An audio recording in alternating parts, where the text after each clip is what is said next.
This experience has haunted me for years, lingering in the back of my mind like a shadow that never quite fades. I've carried it with me for so long that I finally decided to share it, hoping it might help someone somehow, or at least make sense of what happened.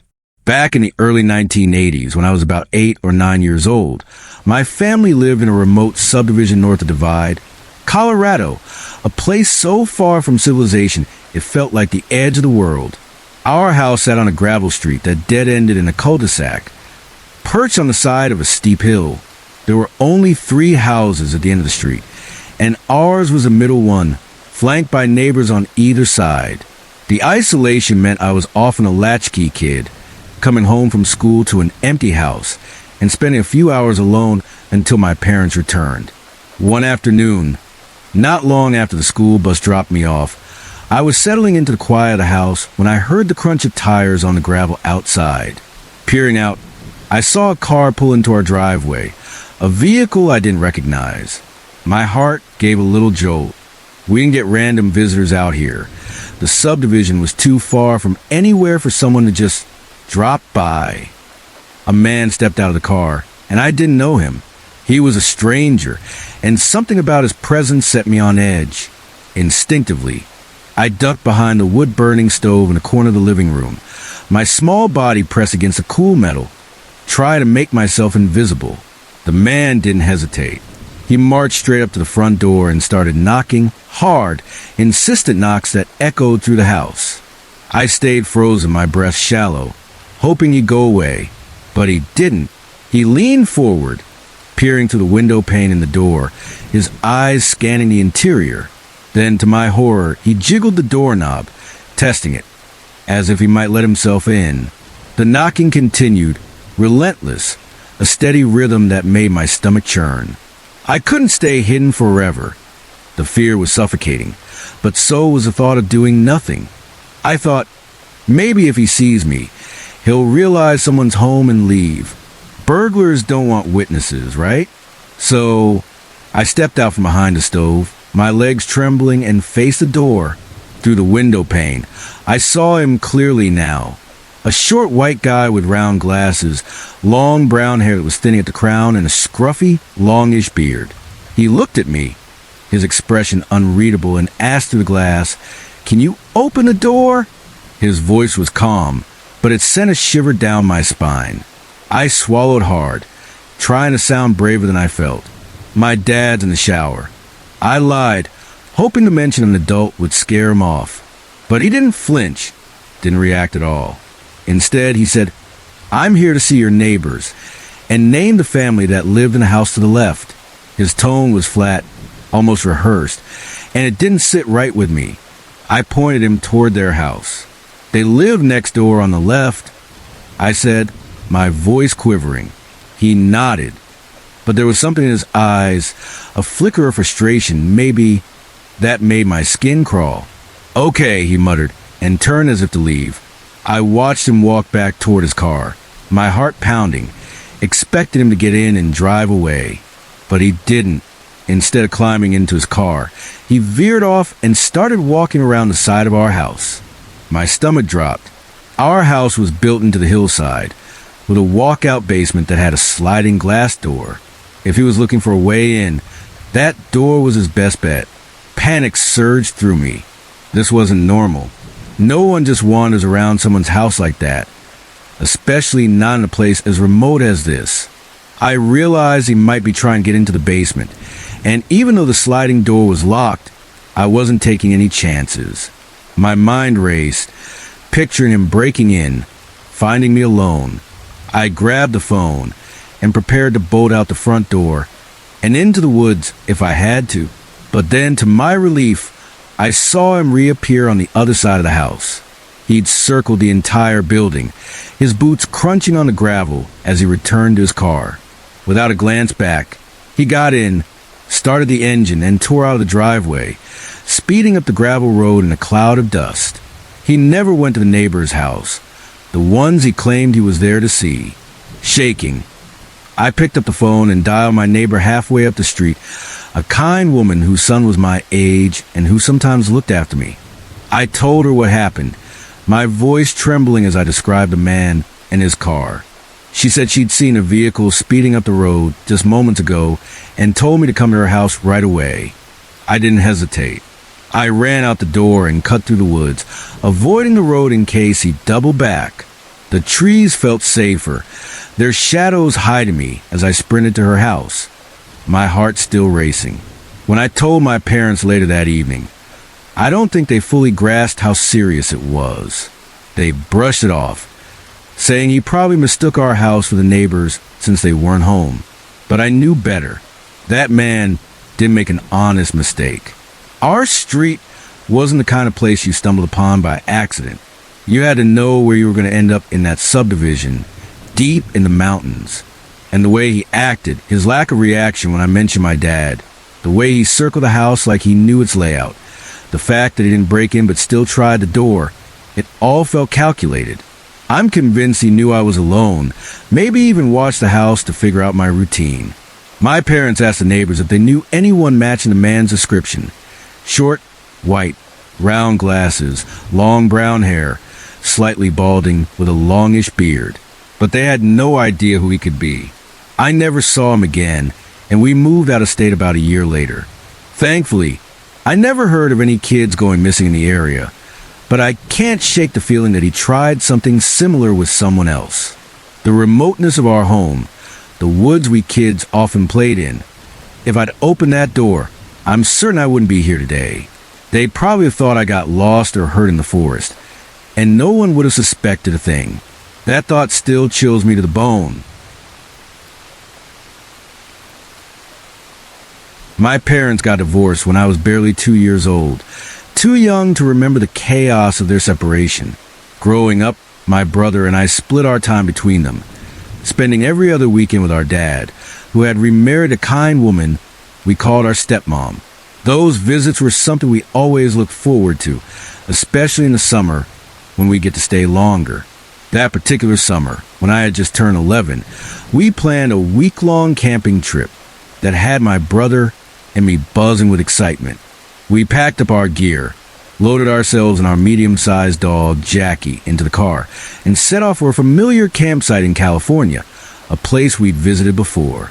Dad warned us that the area was known for occasional sightings of bears, cougars, and other wildlife, which only added to the thrill of the adventure.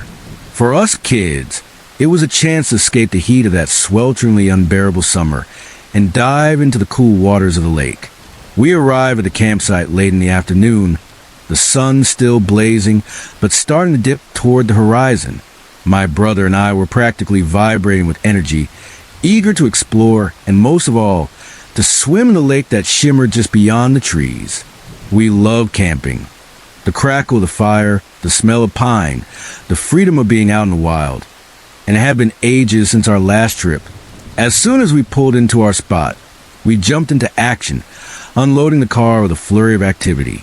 We set up the tent, stashed the coolers and food supplies, and made sure everything was in order. With the campsite coming together, my stepmom and I decided to take a short walk down the small dirt road to the spigot to fill our water pouches, a routine task that felt like part of the camping ritual. As we reached the spigot, I glanced across the road and noticed another campsite occupied by 3 men. 2 of them were standing around, laughing loudly and swigging beers, their voices carrying the quiet of the afternoon. The 3rd man sat near their fire, a beer in his hand, his posture slouched but his gaze sharp. He was chubby, wearing a stained t-shirt and black cargo pants, his hair unkempt and his face shadowed with stubble. As I filled my water pouch, I felt his eyes on me. I looked up and our eyes locked. Something about the way he stared, unblinking, intense, made my skin prickle. Trying to be polite, I offered a small, hesitant smile before quickly looking back at my stepmom, who was focused on filling her pouch. The water gurgled into the container, a steady sound that grounded me for a moment, but when I glanced back a few seconds later, he was still staring. His expression hadn't changed, but now a wide, unsettling grin spread across his face, like he was amused by something I couldn't see. My stomach twisted. I tried to focus on the task, gripping the pouch tightly as the cold water splashed against my fingers, but I couldn't shake the weight of his gaze. I stole another glance, hoping he'd looked away, but he hadn't. That grin was still there, wider now, almost mocking. A wave of unease washed over me, and I couldn't bring myself to look at him again. That man across from us won't stop staring at me. I whispered to my stepmom, my voice small but urgent. She glanced over, her eyes narrowing as she took in scene. The man didn't flinch, his gaze still fixed on me. "Just don't look," she said, her tone calm but firm as she finished filling her pouch. "Come on, let's go back." We turned and walked up the dirt road toward our campsite, the crunch of gravel under our feet mixing with the distant laughter from the men's camp. I kept my eyes on the path, but my skin still crawled, like a stare was burning into my back. When we were far enough away, hidden by the trees and bushes, I risked one last glance over my shoulder. He was gone. At least I couldn't see him anymore. Relief flickered through me, but it didn't fully settle. That night, we pushed the encounter aside and focused on the joy of being together. We roasted hot dogs over the fire, the smoky aroma filling the air as the flames crackled. After dinner, we gathered around the propane lamp, its soft glow casting shadows on our faces as we played Uno, laughing and teasing each other over who was sneaking cards. It was the kind of perfect camping night that made you forget the world outside the firelight. Eventually, exhaustion set in and we decided to call it a night. My brother and I shared a tent, while Dad and Stepmom had their own. Jackie, our loyal dog, curled up in our tent, his familiar warmth of comfort as we crawled into our sleeping bags. The forest was quiet, save for the occasional rustle of leaves or distant hoot of an owl. I fell into a deep sleep almost instantly, the day's excitement pulling me under. But sometime in the night, I jolted awake, my heart racing before I even knew why. A sound had pulled me from sleep, something faint but unmistakable. I lay still, straining to listen. There was again, the crunch of leaves and twigs snapping outside the tent. My first thought was wildlife. Dad had mentioned bears and cougars, hadn't he? My mind conjured images of a hulking shadow prowling just beyond the thin fabric of the tent. I glanced at my brother and Jackie, both still fast asleep, their steady breathing a contrast to my quickening pulse. The sound continued, slow and deliberate, not like the erratic tread of an animal. These were heavy, measured steps, like someone wearing work boots, each one sending a jolt of fear through me. I tried to tell myself it was nothing, just the forest playing tricks, but the footsteps didn't stop. They circled the tent, moving from one side to the other, the crunching growing louder, then softer, then loud again. My heart pounded in my chest, each beat echoing in my ears. I hugged my knees, pulling the sleeping bag tighter around me, trying to stay as still and quiet as possible. The steps paused right in front of the tent's entrance, and for what felt like an eternity, maybe a minute, maybe longer, there was nothing but silence. I held my breath, waiting, praying it was just my imagination. Then, to my absolute horror, I heard the slow, unmistakable sound of the tent's zipper starting to open. The metallic rasp was like a scream in the quiet night. Panic surged through me, a raw, electric fear that made my body feel like it was buzzing. I scrambled to the far corner of the tent, near my brother, grabbing the flashlight I kept by my sleeping bag. My hand shook as I fumbled to turn it on, my eyes locked on the tent's entrance. I pointed the beam at the door, hoping the light would scare off whatever was out there, praying it was just an animal. The unzipping stopped for a moment, and I held my breath, clinging to a flicker of hope. But then it started again, slower, more deliberate. A hand reached through the opening, then an arm. My heart stopped as a head appeared, and I saw his face. That same damn guy from the spigot, the one with the dirty t-shirt and the creepy grin. He was halfway inside my tent now, staring at me with that same unsettling smile, his eyes gleaming in the flashlight's beam. Tears streamed down my face as terror paralyzed me.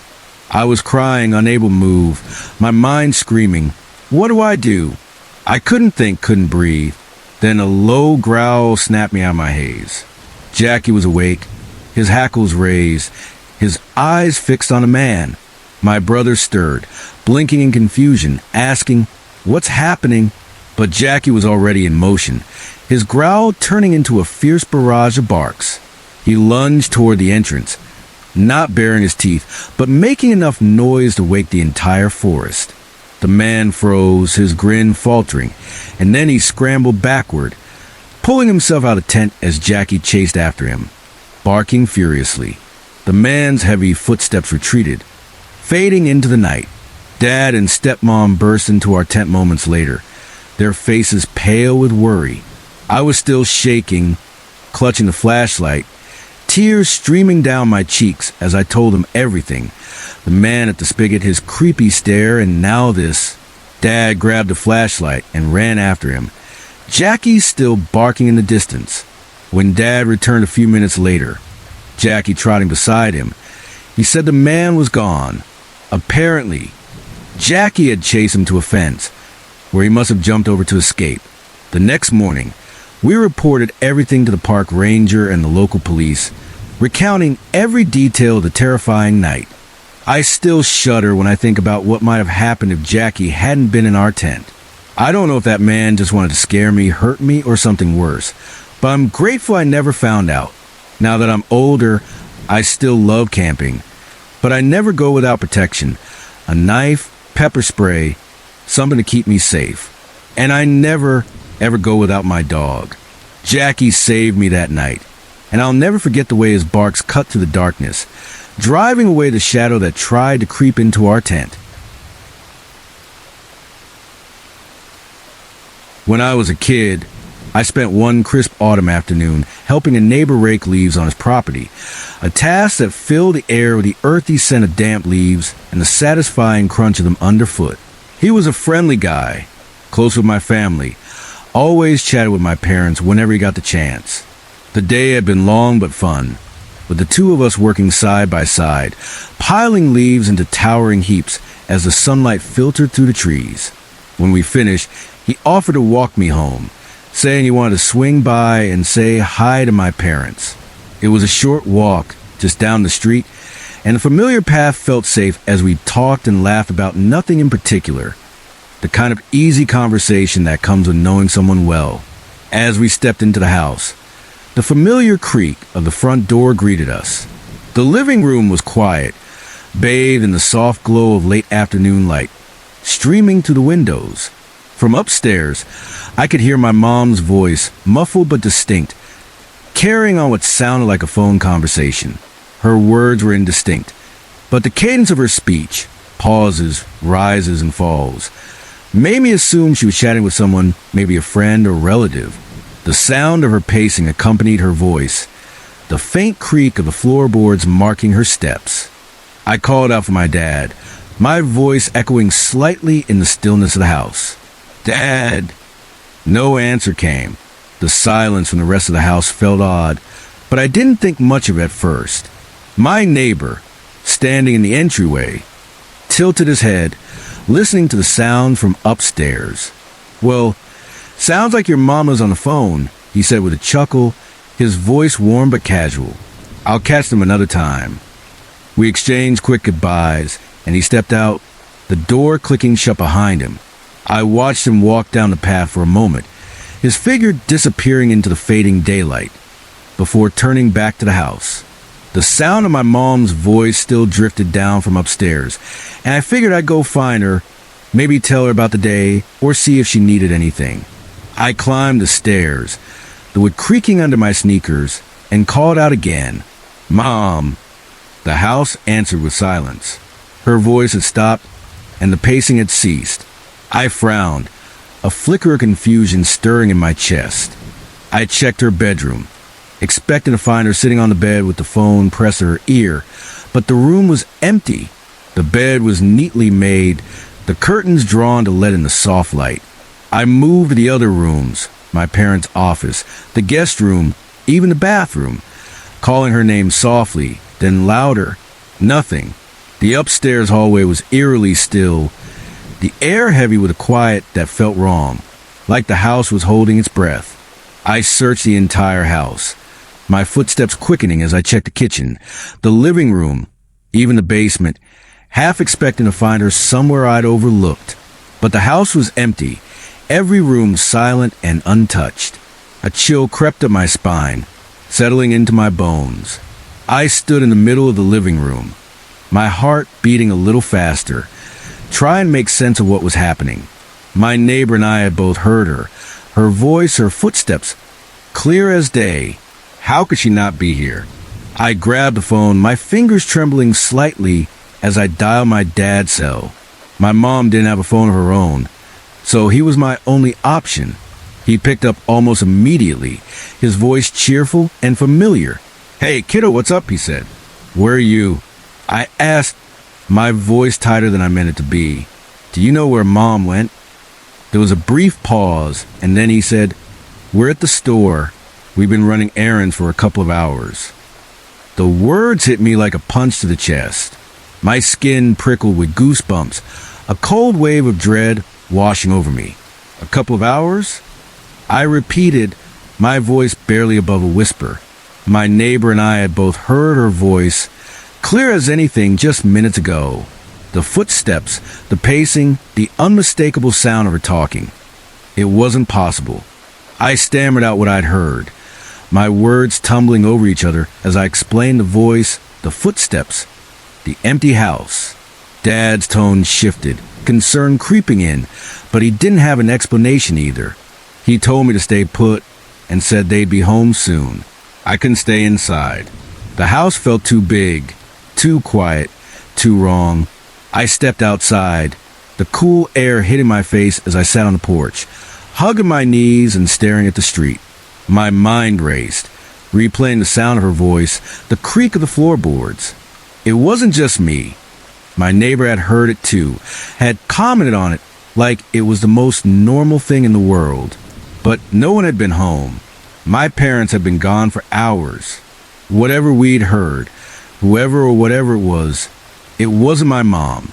The thought sent a shiver through me, and I stayed outside, watching the road until I saw my parents' car pull into the driveway, their familiar faces a small comfort against the unease that still lingered.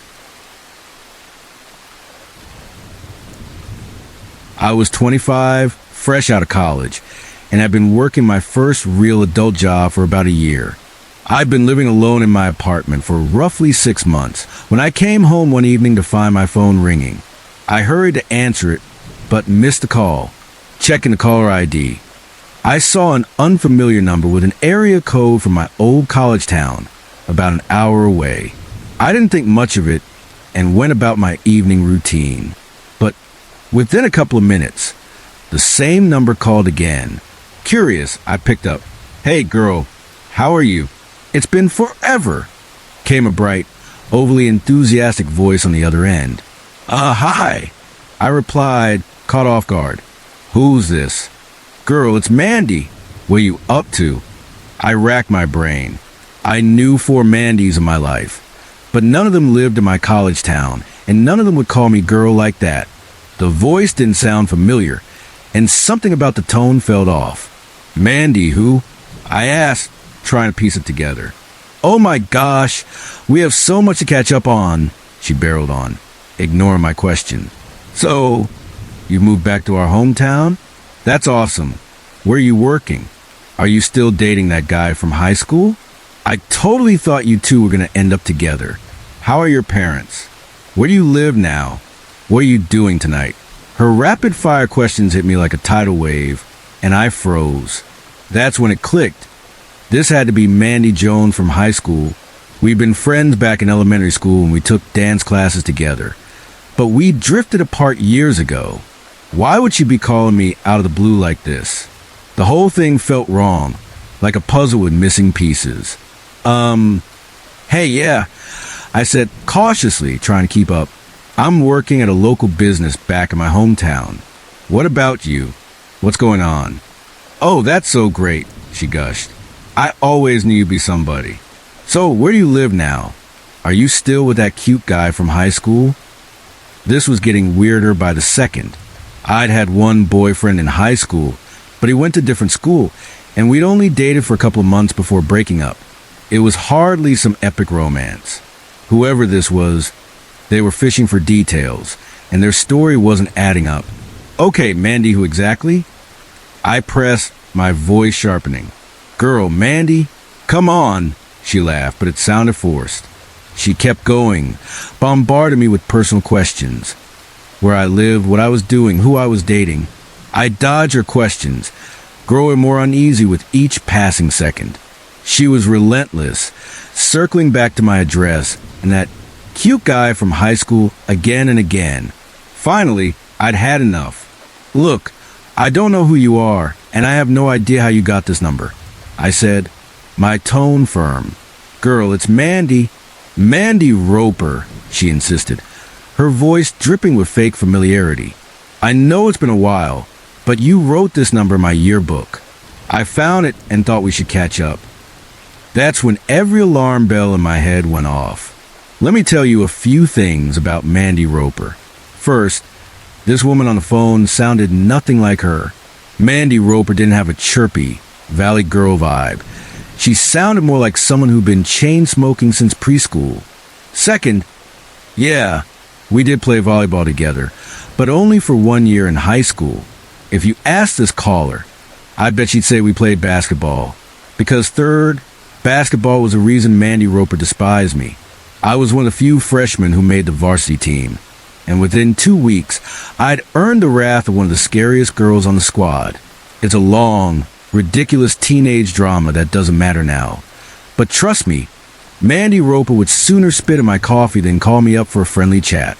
And fourth, I'd only gotten this phone number when I moved into my apartment 6 months ago. There's no way I could have written it in her yearbook back in high school, and even if I had, I have faked my own death before giving my number to that lunatic. So I laid it all out. You don't sound like Mandy Roper, I said, my voice cold. I couldn't have given you this number in high school because I've only had it for 6 months. And Mandy Roper hates my guts. She wouldn't care what I'm doing now. Who is this? Seriously, who the hell are you? The line went silent. Then with a venomous edge, she hissed, "Screw you," and hung up. The calls didn't stop there. Over the next few days, I started getting hang-up calls at my office. Then, one evening, I found a single rose left on my doorstep. My boyfriend at the time swore he hadn't left it, and I believed him. I was completely naive about stalking or harassment back then, so I didn't know what to make of it. The hang-ups eventually tapered off, but I was rattled. I called a friend who still lived in my college town and asked her husband, a cop, for advice. He took the number and traced it for me. When he called the number, he spoke to an elderly woman who lived alone. She sounded completely confused by the whole thing and insisted no one else could have used her phone. Whoever this fake Mandy was, they must have been close to that woman, because after the cops' call, the harassment stopped. Years later, I pieced together why someone might have chosen to impersonate Mandy Roper. We'd only played volleyball together for 1 season, and in the team photo in the yearbook, we happened to be seated next to each other. In that picture, we're both smiling, having learned to tolerate each other by then. Someone must have gotten their hands on an 8-year-old yearbook from my high school, looked me up, saw Mandy Roper sitting next to me in that photo, and decided to use her name to mess with me. They called and harassed me for weeks, and even now, 14 years later, I still don't know the who, what, when, where, why, or how. I initially suspected it might have been my college ex's ex-girlfriend Becky, who he dated before me.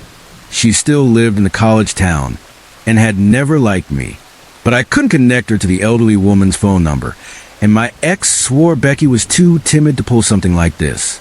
She was more the type to cry, write angsty poetry, and listen to Jewel on repeat. Eventually, I realized it probably had something to do with my boyfriend at the time, Joe, who I'm pretty sure was juggling multiple women, most of whom were jealous and unhinged. Whoever the fake Mandy Roper was, she vanished into thin air. As for the real Mandy Roper, I still see her sometimes in the grocery store. We avoid each other like the plague, and she still looks like she'd love nothing more than to shove me into a locker. One of the creepiest experiences I've ever had happen back in August 2013, during a planned 7 to 8 day hike through the rugged wilderness of Glenshee, Scotland. My friend and I were seasoned hikers, confident in our ability to pitch a tent, keep ourselves warm, and recognize when something fell off. By the third day of our grueling trek, we'd reached the summit of Glenshee, a small, remote hamlet perched on the side of a steep, challenging mountain. The climb had been tough, but we made it to the top just before early evening. The next village was over 10 miles away in the direction we were headed, far too distant to reach before nightfall. Fortunately, or so we thought at the time, there was a bothy, a small mountain cabin, tucked back a bit from the peak on an open, sparse, grassy hill. The area around the bothy felt oddly quiet. I noticed there were no sheep grazing nearby, which struck me as unusual for such a place, but the landscape was barren enough that I brushed it off. The bothy itself looked inviting from the outside, sturdy, weatherproof, and promising a dry place to rest. That was all we needed after a long day of hiking. Inside, the walls told a different story. Every inch of wood, every surface, was covered with carvings, names, sayings, random scribbles left by previous visitors marking their presence in this remote outpost. My friend seemed less enthusiastic about staying than I was. She hesitated, eyeing the graffiti-covered walls with unease, but the weather was turning. A sudden hailstorm rattled the cabin, and we both agreed that spending the night in a dry shelter beat braving the elements. One night wouldn't hurt, right? We set up our camping rolls and sleeping bags against the far wall, deliberately choosing a spot away from the large door and the small, front-facing windows that looked out onto surrounding mountains. Despite the shelter, we were both a little on edge. Maybe it was the isolation, or maybe it was the eerie atmosphere of the bothy, with its countless carved names staring down at us. To ease my nerves, I dragged a heavy wooden bench from one of the walls and wedged it under the door handle. I told myself it was to keep the door from blowing open in the wind, but deep down, I think I was worried about something else entirely. Looking back, that move probably saved us from whatever was to come during the gale-like night ahead. We tried to settle in, but sleep didn't come easily. Around 2 a.m., I jolted awake to the sound of a woman's voice. At first, I thought it might be my friend, but the pitch was too high, and it was coming from outside, far from where we lay. My friend was still sleeping soundly next to me, her breathing steady. I tried to calm myself, telling myself it was just the wind or my imagination, and attempted to drift back to sleep. Then I heard it, a distinct tap on one of the front windows. My heart skipped a beat. We were behind a wall, out of sight from the windows, and I didn't dare creep forward to look. There were no trees nearby, no branches to blame for the noise. The wind was strong, sure, but strong enough to fling something against the glass? I wasn't convinced. Just as I tried to rationalize it, I heard the woman's voice again, louder this time, followed by a second, much lower voice that seemed to echo or repeat the same sound. I couldn't make out the words, but the voices were unmistakable. My friend stirred beside me, and in a whisper she asked, "Can you hear the voices?" I nodded, my pulse racing, and we instinctively crouched closer to the wall, seeking some sense of safety in its shadow. The creepiest part came next. The tapping started again, slow and deliberate, like someone was testing the windows. Then, the door handle began to shake, rattling violently as if someone or something was trying to get in. The tapping and shaking happened simultaneously, which meant there had to be at least two people out there, in the dead of night, in the middle of nowhere, trying to enter the bothy. My friend started to crawl toward the door, maybe to check or reinforce it, but I grabbed her arm and pulled her back. Just as I did, every sound stopped. The tapping, the shaking, even the voices. All we could hear was the howling wind and the pelting rain. We held our breath, waiting, then the tapping returned, slower this time, followed by a chilling new sound, a scratching, like nails dragging across a glass. It was rhythmic, deliberate. Tap, scratch, tap, scratch.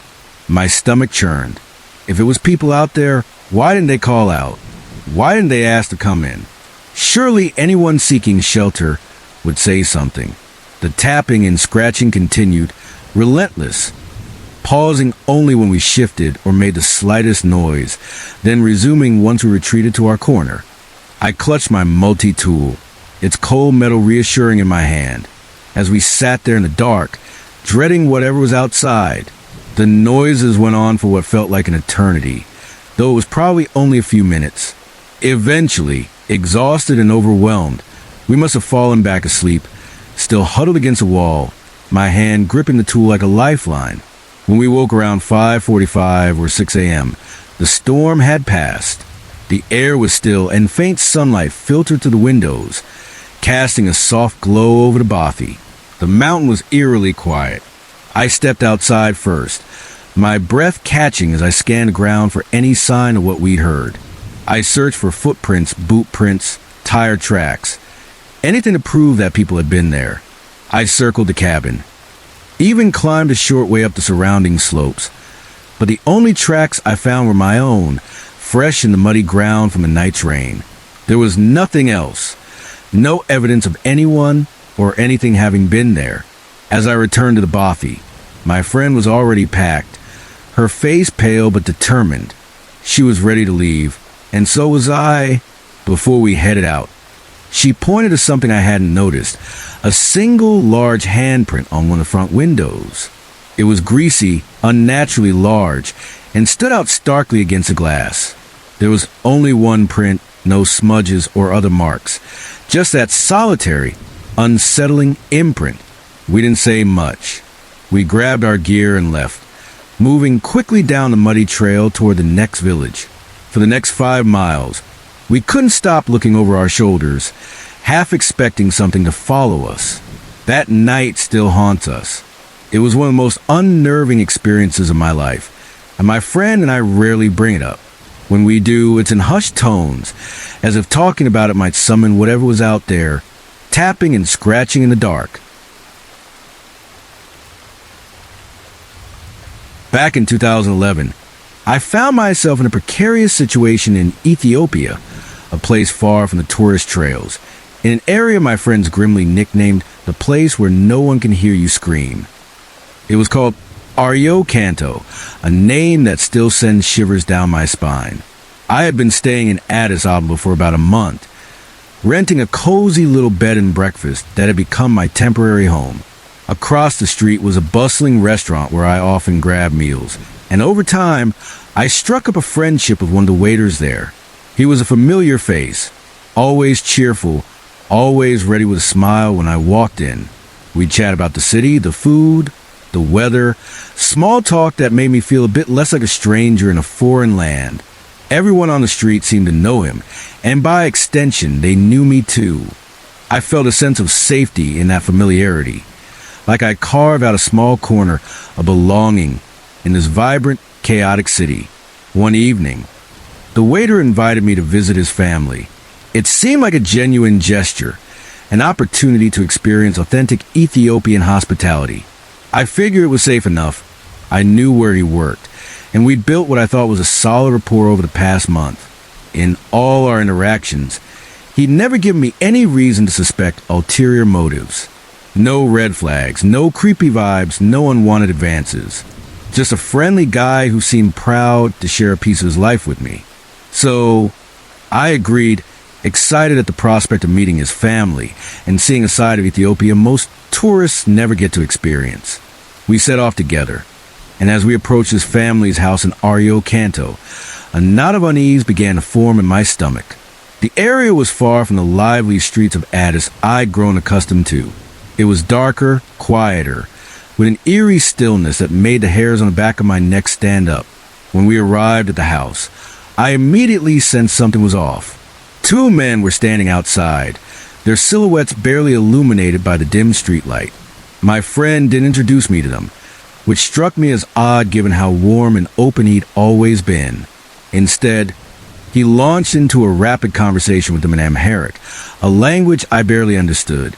I caught fragments of their words, snippets like foreigner, white, and woman, and my unease deepened into nervousness. The air felt thick with tension, and I couldn't shake the feeling that I was being scrutinized. Try to regain some control over the situation. I turned to my friend and asked, "Should we go inside to meet your family?" My voice was calm, but inside, my heart was starting to race. He didn't respond. He didn't even look at me. He just kept talking to the two men, his tone growing more animated, almost argumentative. I stood there, feeling increasingly like an outsider in a conversation I wasn't meant to understand. Then, without warning, one of the men grabbed my hand, his grip firm and unyielding, and started pulling me toward the house. Panic surged through me. I yanked my hand back, resisting with all my strength, and looked to my friend for help. "Please stop him," I said, my voice trembling as I addressed the man tugging at me. "Let go of me." For a moment, I thought my friend was stepping in to defend me. He moved closer, his face serious, and I felt a flicker of hope. But that hope shattered as the situation escalated into something far worse. The three men began arguing loudly, their voices rising in a heated exchange. I was standing in the middle of them, my heart pounding as their words swirled around me. It wasn't until I started picking up numbers, prices, I realized with growing horror that the truth hit me like a punch to the gut. My friend, the waiter I trusted, wasn't offending me. He was negotiating. They were discussing how much I was worth, who would take me where, and for what price. Terror seized me. My mind raced, and my instinct screamed at me, "Get out." I didn't think twice. I turned and ran. My feet pounded against the uneven ground, my breath coming in sharp gasps as I sprinted down the dark street. I didn't dare look back, but after a few moments, I realized I didn't hear footsteps chasing me. In hindsight, I don't think they pursued me for more than a few meters, if at all. Maybe they didn't expect me to bolt, or maybe they figured I wasn't worth the effort. Either way, I didn't stop until I was far enough away to feel a fleeting sense of safety. I came to a halt in the middle of the street, my chest heaving, my mind reeling. A new problem hit me like a wave. I was a 21-year-old white girl, alone in Rio Canto after dark, in a place where no tourist should ever be. The streets were unfamiliar. The shadows seemed to close in, and every sound made me jump. I knew I had to get out of there, but I had no idea how. Miraculously, I spotted a taxi approaching, its headlights cutting through the darkness. I waved it down frantically, my hand shaking. I knew the risks. Everyone warns you never take a street taxi alone at night in a place like Rio Canto, but I had no other option. I climbed in, my voice trembling as I gave the driver directions to the main road. To my immense relief, he was a man of his word. He drove me straight to the main road, no detours, no funny business. I felt a wave of gratitude wash over me as I stepped out onto familiar, brighter streets of Addis. I made it back to my B&B, shaken but unharmed. I was lucky, beyond lucky, that I hadn't been sold into some nightmare on the Ethiopian black market that night. I never saw the waiter again after that. I went to the restaurant the next day and told the manager what had happened. They were horrified, assuring me they'd deal with him if he ever showed his face again. They promised to kick his ass, and I believed them. The street had a way of handling its own justice. A few years later, I returned to Addis for another visit. The owner of the B&B, who became a friend over time, pulled me aside one day. He told me the waiter had come back to the area. Not only that, but he'd been asking about me. He'd even left a gift for me at the B&B, a traditional Ethiopian painting on goat skin, depicting a woman. It was a haunting image, delicate and intricate, but it carried a weight I couldn't ignore. I took it home with me, and it now hangs on my wall, a constant reminder of that night, and a warning to always be careful, no matter how safe you think you are. I work for a utility company in Massachusetts, a job that takes me into people's homes almost every day. I'm 22, and my partner in the field is a 23-year-old guy who's been my work buddy for a while now. We're a solid team, always watching each other's backs, and he's as reliable as they come. One day, We got scheduled for a shut-off at a house in a wealthy town due to non-payment. It seemed odd. Houses in this area are usually mansions, owned by people who don't miss bills.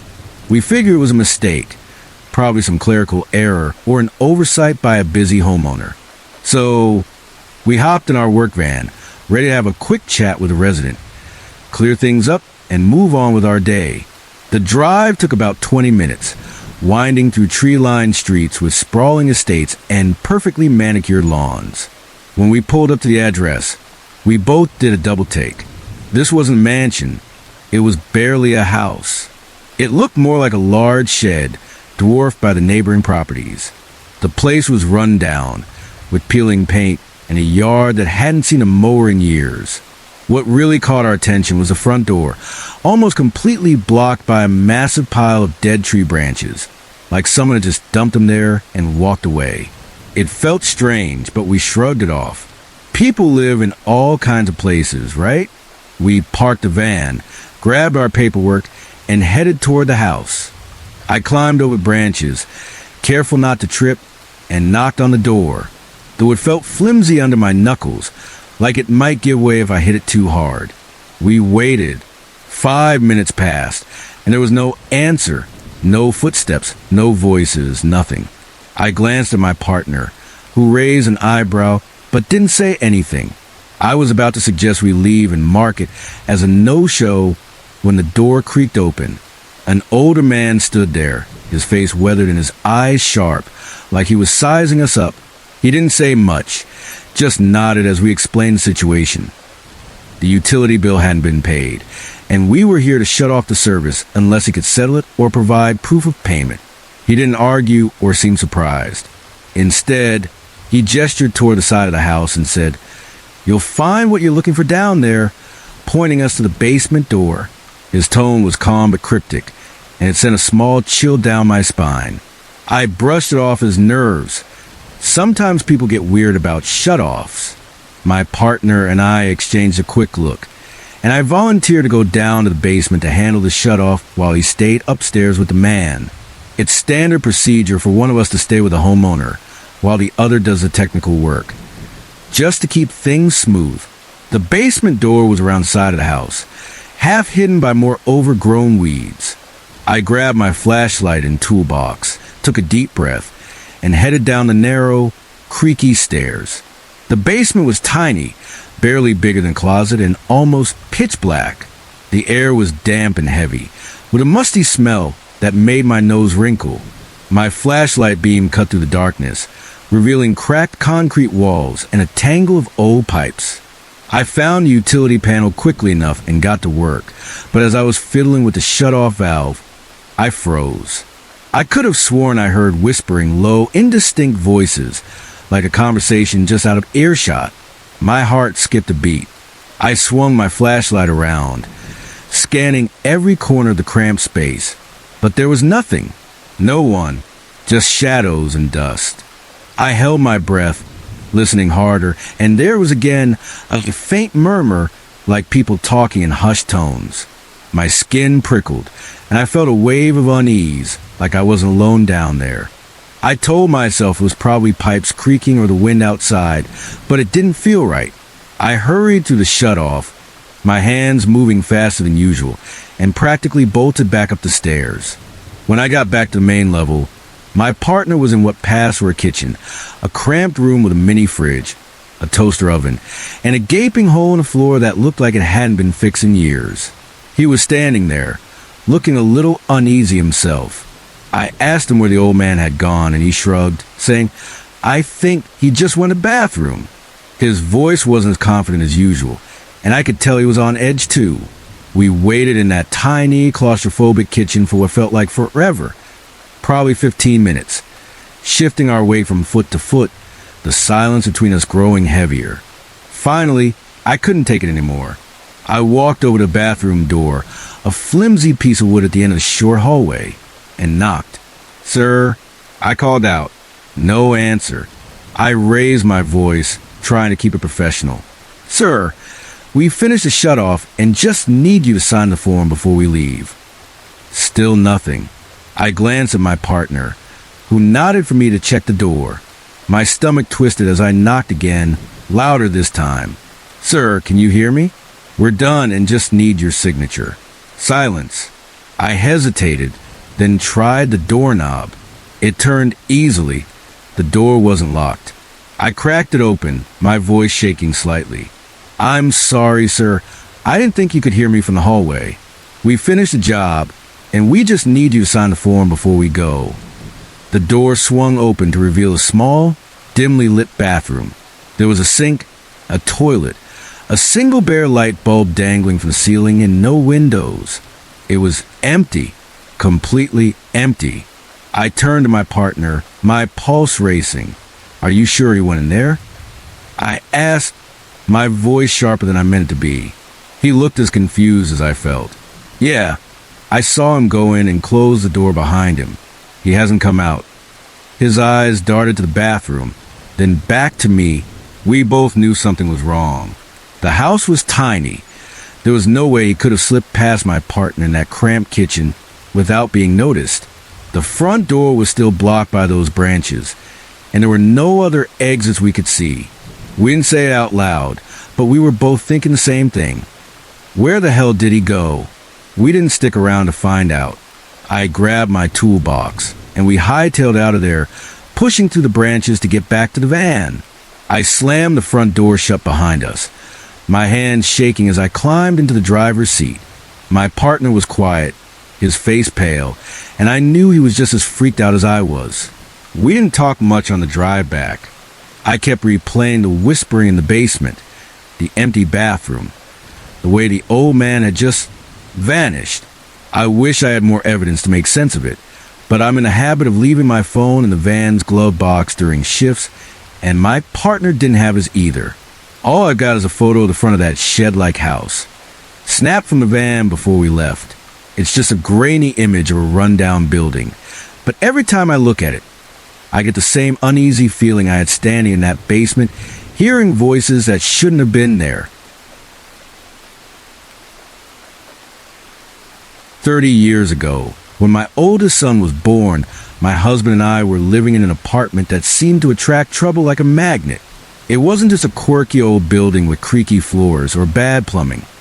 It was something else, something that made my skin crawl and left me questioning what was real. Strange things happened constantly, a steady drip of unsettling moments that piled up until we couldn't stay there anymore. Looking back, I can still feel the weight of that place, the way it seemed to watch us, waiting for us to notice it. One of the earliest incidents happened when I was pregnant, just days away from giving birth. My husband was working the third shift, so I was alone in our apartment, lying in bed with a book propped on my swollen belly. I wasn't sleepy. My mind was too restless for that. So I know I wasn't dreaming or drifting off. As I turned a page, I felt something unmistakable. The sensation of fingers walking across my belly, light and deliberate, like the old Yellow Pages commercial where fingers walk through the phone book. It was so clear, so real, that I froze, my breath catching in my throat. I dropped the book and stared at my belly, half expecting to see something, but there was nothing, just a soft glow of the bedside lamp and the quiet hum of the apartment. My heart pounded as I ran my hands over my stomach, trying to convince myself it was just a muscle twitch or my imagination. But I knew better. It felt like someone had touched me, and it freaked me out so badly I didn't sleep that night. After my son was born, the weirdness didn't stop. It got worse. When he was about a month old, I laid him down on a blanket in the living room for some tummy time, a routine every new mom knows by heart. I was in the kitchen just a few steps away, washing dishes in the sink. I was a typical nervous first-time mom, checking on him every 2 minutes, peeking around the corner to make sure he was okay. The first couple of times, he was there, cooing softly, kicking his little legs. But on the third check, my heart stopped. He was gone. The blanket was empty, the living room silent. I dropped the dish I was holding, the soapy water splashing on the floor, and rushed over, my mind racing. The front door was still locked, the chain in place, and I hadn't heard a sound. No footsteps, no cries, nothing. My baby was too young to crawl or roll over. So where the hell was he? I tore through the apartment, my panic rising with every second. I was about to grab the phone to call the police when I heard a soft coo. So faint I thought I'd imagined it. I froze, straining to hear it again, my pulse hammering in my ears. "Baby, were you?" I whispered, my voice shaking. Another soft coo answered me. I dropped to my knees, crawling across the floor, looking under furniture, desperate for any sign of him. That's when I saw him. Under the end of the dining table, tucked behind a wooden board that ran around the base, about a foot high. It enclosed the entire table like a skirt, leaving no easy way for him to get under there. He was lying there, calm and content, as if someone had gently placed him in that impossible spot. My hands trembled as I scooped him up, holding him close, my mind reeling. There was no way he could have moved there on his own. He wasn't even turning over yet. I sat there on the floor, clutching my baby, trying to make sense of what had just happened, but no explanation fit. As my son grew, the apartment seemed to grow bolder. He had a favorite toy, a colorful rattle he loved to wave around. It started disappearing, not just once but repeatedly, always turning up in the same bizarre place. The top shelf at the back of a storage closet we rarely used. The closet was in a corner of the apartment, stuffed with boxes and old coats, and the shelf was so high I needed a stepladder to reach it. The first time I found the rattle there, I wasn't even looking for it. I was rummaging for something else and spotted it tucked behind a dusty box. I thought it was odd, but brushed it off as one of those random things kids' toys do. But then it happened again and again, every few days, like clockwork. I'd search the apartment, only to find it in that same unreachable spot. It wasn't just the placement, it was the consistency of it, the way it felt deliberate, like someone was playing a game with us. When my son was about 3, he started talking about things that made my blood run cold. He'd sit in the living room, pointing at the TV and talk about Malcolm and Graham. 2 kids, he said, lived on the TV, not in it, but on it, like it was a window to somewhere else. He'd say they used to live in our apartment a long time ago, but got sick. His stories were so detailed, filled with little fragments that didn't sound like a toddler's imagination. Things like what they wore, how they played, and how sad they were when they got sick. I tried to chalk it up to a kid's vivid imagination, but it was creepy as hell. Sometimes, out of the corner of my eye, I'd catch a flash of a striped shirt or the fleeting shape of a small boy darting through the room. It happened so often I stopped trusting my own eyes, telling myself it was just exhaustion or the stress of new motherhood. The apartment wasn't just eerie, it was toxic for us. My husband and I fought constantly, vicious arguments that came out of nowhere and left us drained. We were like rabid cats in a sack, clawing at each other over the smallest things. It wasn't us, not really, but the apartment seemed to amplify every tension, every fear. One day, when my son was still 3, I picked my husband up from work, and we drove back to the apartment. As we pulled up, my son lost it. He started screaming, refusing to go inside, his little body shaking with hysteria. It was so unlike him. He was usually such a calm kid that I knew something was wrong. His cries echoed in the car, raw and desperate, and I couldn't calm him down. I turned to my husband, my own panic rising, and said, "We're not going in there." I drove straight to my mom's house, my son still trembling in his car seat. That night, my husband and I had a long talk. He admitted he'd been seeing things too, flashes of movement, shadows that didn't belong.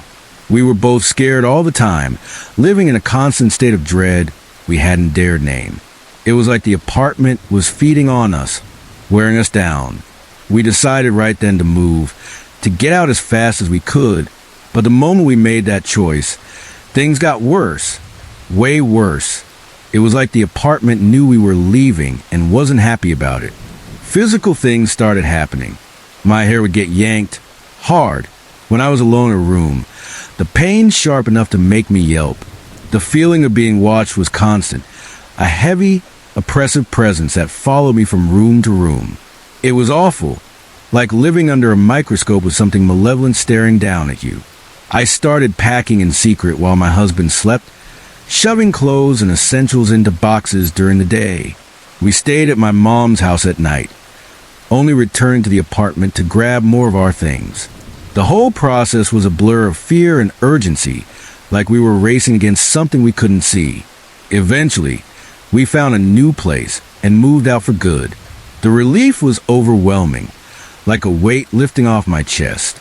That apartment, with its creeping shadows and impossible events, stayed with me, though.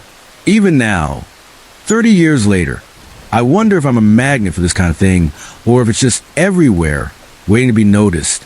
That place changed me, made me question what's possible, and left me with a lingering unease I'll never fully shake. I live about 20 miles outside the city where I work, in a quiet, rural area surrounded by fields and woods. My house is a short walk from a highway, and at the corner, there's a 24/7 gas station that's become a familiar stop for late-night snacks or a quick fill-up. Last Saturday night, just before midnight, I decided to swing by to grab a bag of Cajun peanuts, my go-to when I'm craving something spicy. The gas station is usually dead at that hour, with just a cashier on duty and maybe one or two customers passing through. When I pulled into the lot, I noticed a single car parked off to the side, which didn't seem unusual. It's a small place, and sometimes people leave their cars there while they run in or take a break from the road. But as I stepped out of my truck, a wave of dread washed over me, heavy and unexplainable, like a warning I couldn't quite place. My gut was telling me something was wrong, but I brushed it off, chalking it up to the late hour and the eerie stillness of the night. I pushed open the glass door, the chime ringing sharply above me, and stepped into the fluorescent lit store. The place was empty, no one behind the counter, no customers browsing the aisles. The silence felt wrong, like the air was holding its breath.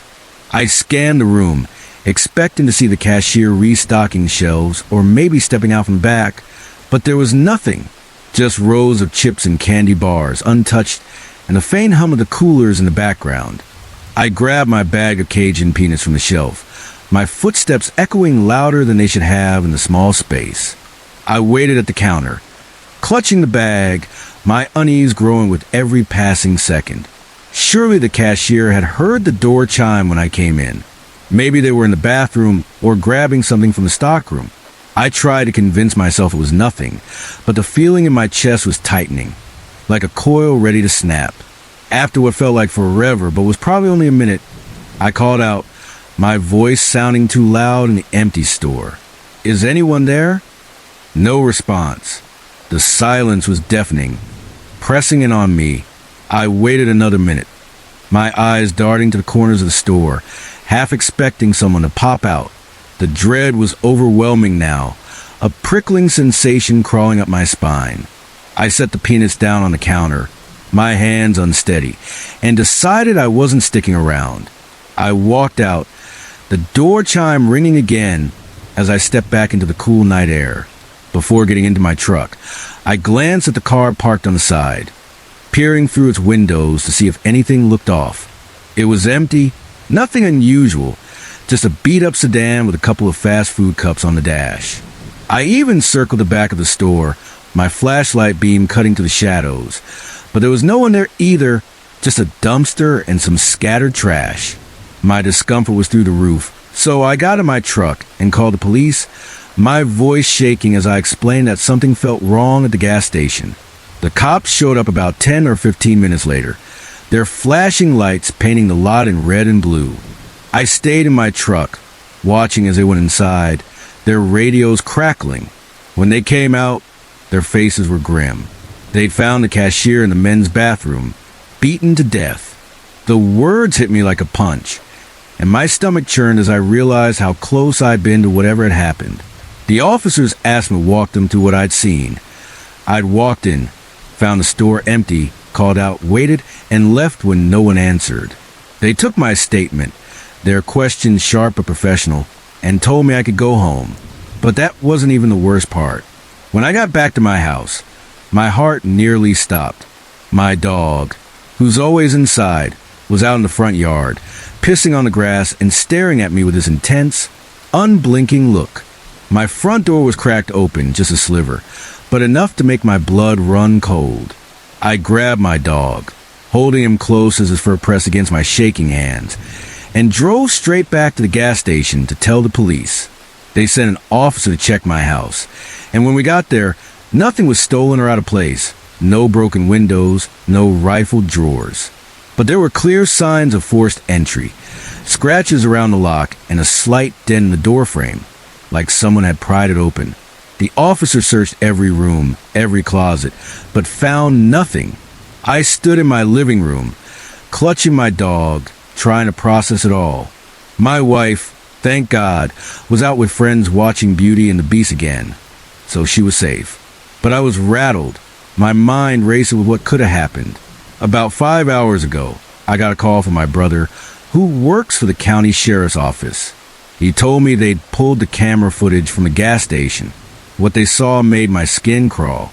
About 10 minutes before I walked into the store, someone came in, attacked the cashier, and dragged him into the bathroom. The footage showed me entering, looking around, calling out, and leaving, checking the parked car before getting into my truck to call the police. While I was in my truck, the alleged murderer walked out of the bathroom and slipped out the back door, disappearing from the camera's view. He took off in the general direction of my house. My house. The timing lined up perfectly with the cracked door and my dog being outside.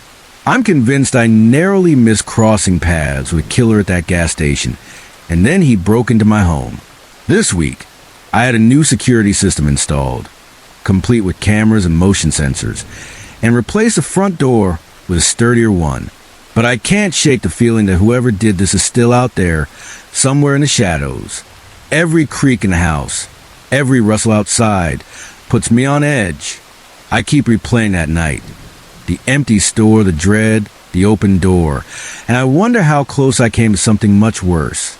I'm grateful my wife wasn't home, but I can't stop thinking about what might have happened if she had been, or if I'd stayed in that store just a few minutes longer. The idea of a romantic camping trip in the middle of nowhere sounded perfect when Sarah first suggested it.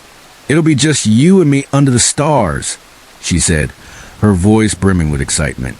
But now, as I sit trembling in our tent, surrounded by the eerie silence of the forest, I can't shake the feeling that we're not alone. The memory of her words feels like a cruel irony, and I regret ever agreeing to this. It all began yesterday afternoon. Sarah and I have been planning this getaway for weeks, desperate to escape the relentless grind of city life. We've been working overtime, our days reduced to fleeting kisses goodbye in the morning and exhausted "how was your day" exchanges at night. This trip was meant to be our chance to reconnect, to rediscover the spark that had drawn us together years ago.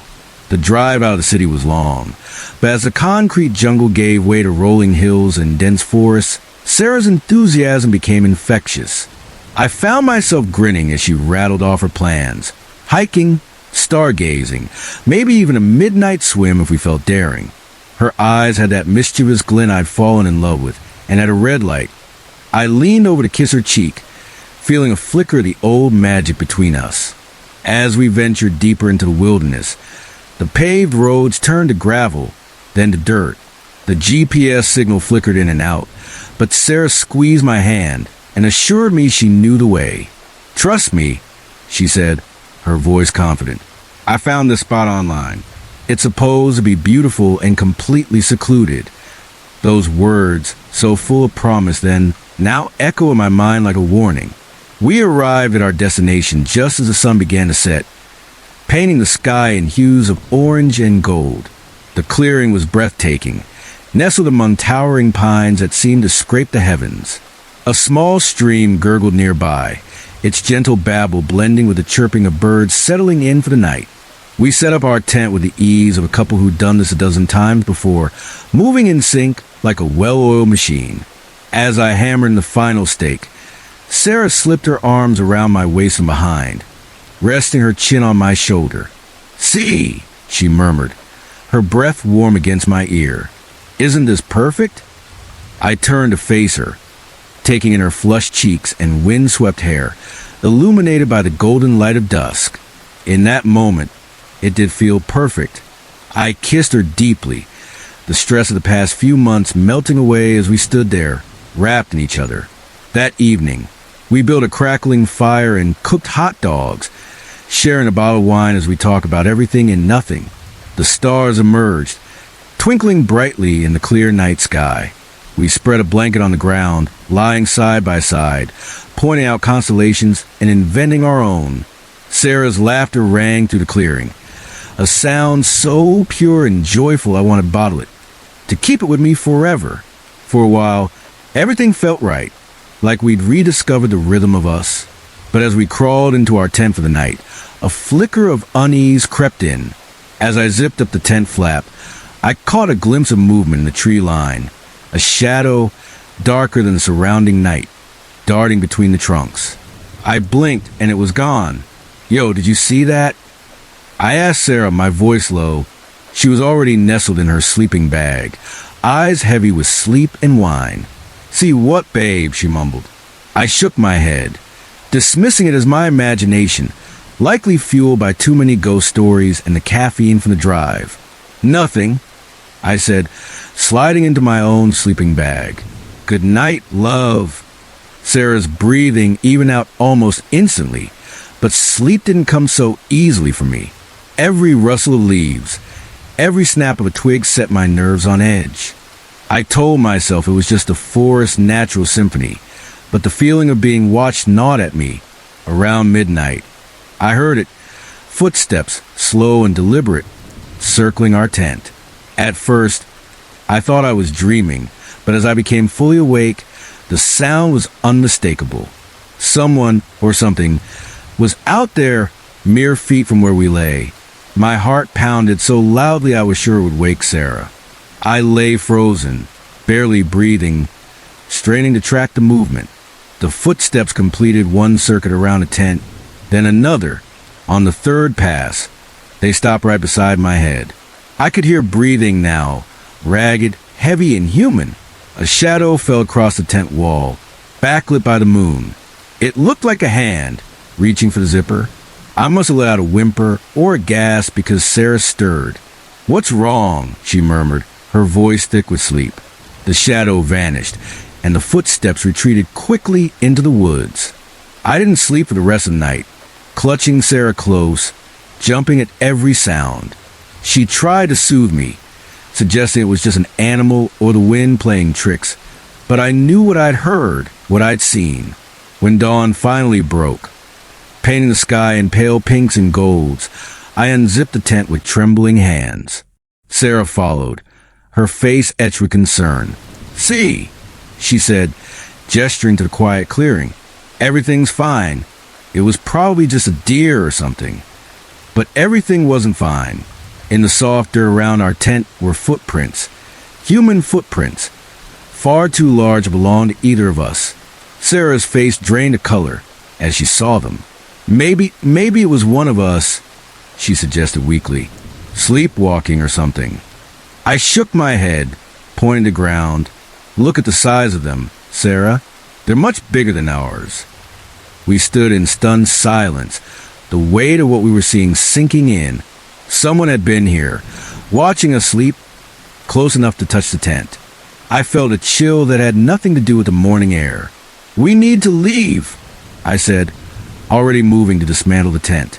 Now. Sarah nodded, her earlier skepticism replaced by a fear that mirrored my own. We packed up in record time, constantly glancing over our shoulders, jumping at every rustle in the trees. As I was rolling up our sleeping bag, Sarah called out, her voice tight with panic. Jake, come look at this. I jogged over to where she stood at the edge of the campsite. There, half hidden behind a bush, was a camera, a high-end, professional-looking one. Its lens pointed directly at where our tent had been. Oh, God, Sarah whispered, her hand flying to her mouth. They've been watching us, recording us. The realization hit me like a punch to the gut. This wasn't a random encounter. Someone had set this up, had chosen the spot, had lured us here. Had the online recommendation Sarah found been planted specifically for us? I grabbed the camera, not caring about fingerprints or evidence, driven by a desperate need to destroy whatever footage it held, to erase any trace of our vulnerable moments. We threw our gear into the car, the carefully packed trunk from yesterday, now a chaotic mess. I broke every speed limit on the way back to civilization, constantly checking the rearview mirror, half expecting to see a vehicle in pursuit. We drove straight to the police station, our story spilling out in a frantic, disjointed mess. The officers took our statement, but I could see the skepticism in their eyes. They probably thought we were just a couple spooked by normal forest sounds. The camera, they said, could have belonged to a hiker or nature photographer. But I know what I heard that night. I know what I saw. Weeks later, back in the city, I still can't shake the feeling that we're being watched. Our apartment doesn't feel safe anymore. I've caught glimpses of that same shadow on busy city streets, always vanishing when I turn for a closer look. Sarah thinks I'm paranoid, that I need to talk to someone about post-traumatic stress. Maybe she's right, but as I sit in our darkened living room, jumping at every creak and groan of the building settling, I can't help but wonder, what if they followed us home? The moment I heard the engine's low rumble, I knew we were in deep trouble. We were miles from the nearest town, hidden in the heart of a dense forest, where the only sound should have been the rustle of leaves and the calls of nocturnal creatures. Yet there was the unmistakable growl of a truck approaching, trapped in the darkness of an abandoned cabin. We huddled together, praying that whoever was coming wouldn't find us. It was supposed to be a simple weekend hiking trip. Just me, my best friend Alex, and his girlfriend Mia. A chance to unwind, to escape the pressures of our final year of college. We'd done this trek before, or so we thought, and the promise of familiar adventure had filled us with excitement. The day had started perfectly. Clear skies, a gentle breeze, and the forest alive with the chatter of birds and the whisper of leaves. We set out early, our backpack stuffed with supplies, our spirits high as we joked and shared our dreams of the future. I'm telling you, Alex said, his arm slung around Mia's waist. After graduation, we should all take a year off and travel the world. When else are we going to get a chance like that? I rolled my eyes, but a smile tugged at my lips. Some of us have student loans to pay off. You know, not everyone's got a trust fund. Mia laughed, giving my arm a playful punch. Oh, come on, live a little. We could work odd jobs along the way. It'll be an adventure. An adventure. If only we'd known what kind of adventure awaited us. Trouble started creeping in by early afternoon. We should have reached our campsite by then. A beautiful clearing by a small lake we'd visited last summer. But the landscape around us didn't look right. The trees were denser, the undergrowth thicker, and the lake was nowhere to be seen. Guys, Mia said, a note of worry creeping into her voice. I think we might be lost. Alex scoffed, pulling out his phone. Impossible. We've got GPS, remember? But his confident grin faded as he stared at the screen. No signal. Huh. A knot formed in my stomach as I checked my own phone, finding no bars either. We were completely off the grid. We pressed on, hoping to find a familiar landmark or reach higher ground for a signal. But as the hours dragged by and the sun dipped toward the horizon, it became clear we were well and truly lost. We need to find shelter, I said, trying to keep the panic out of my voice. It's going to be dark soon, and we're not equipped for night hiking. That's when we spotted it through a break in the trees. A structure, weathered in gray, half hidden by the forest. Hope surged through me. Maybe it was a ranger station or a caretaker's cabin. Someone who could help us get our bearings. But as we drew closer, that hope withered. The cabin was old, its wooden walls sagging, windows boarded up, and vines snaking up its sides. It had clearly been abandoned for years. Should we go in? Mia asked, her voice barely above a whisper. Alex shook his head, his brow furrowed. I don't know. It doesn't look safe. But a chill wind picked up, rustling the leaves and sending a shiver down my spine. We didn't have much choice. The cabin, as dilapidated as it was our best bet for shelter. The door creaked ominously as Alex pushed it open, revealing a musty, dark interior. Cobwebs draped from the ceiling, and a thick layer of dust coated every surface. But it was dry, and it would shield us from the elements. "Look," I said, pointing to an old fireplace in the corner. "If we can get a fire going, we might actually be comfortable here." We set about making the cabin as livable as possible. Alex and I gathered wood from the surrounding area, snapping brittle branches and hauling them back, while Mia cleared a space on the floor for our sleeping bags. As the first stars appeared in the darkening sky, we had a small fire crackling in the fireplace, casting flickering shadows on the walls. For a moment, it felt almost cozy, but then Mia spotted something that shattered the illusion.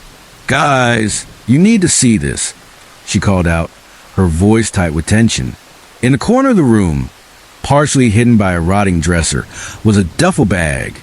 Not some ancient moth-eaten relic, but modern, high-quality one, the kind you find in a sporting goods store. Alex approached it cautiously. Should we open it? Every instinct screamed at me to say no, to grab our things and take our chances in the forest, but curiosity got the better of us.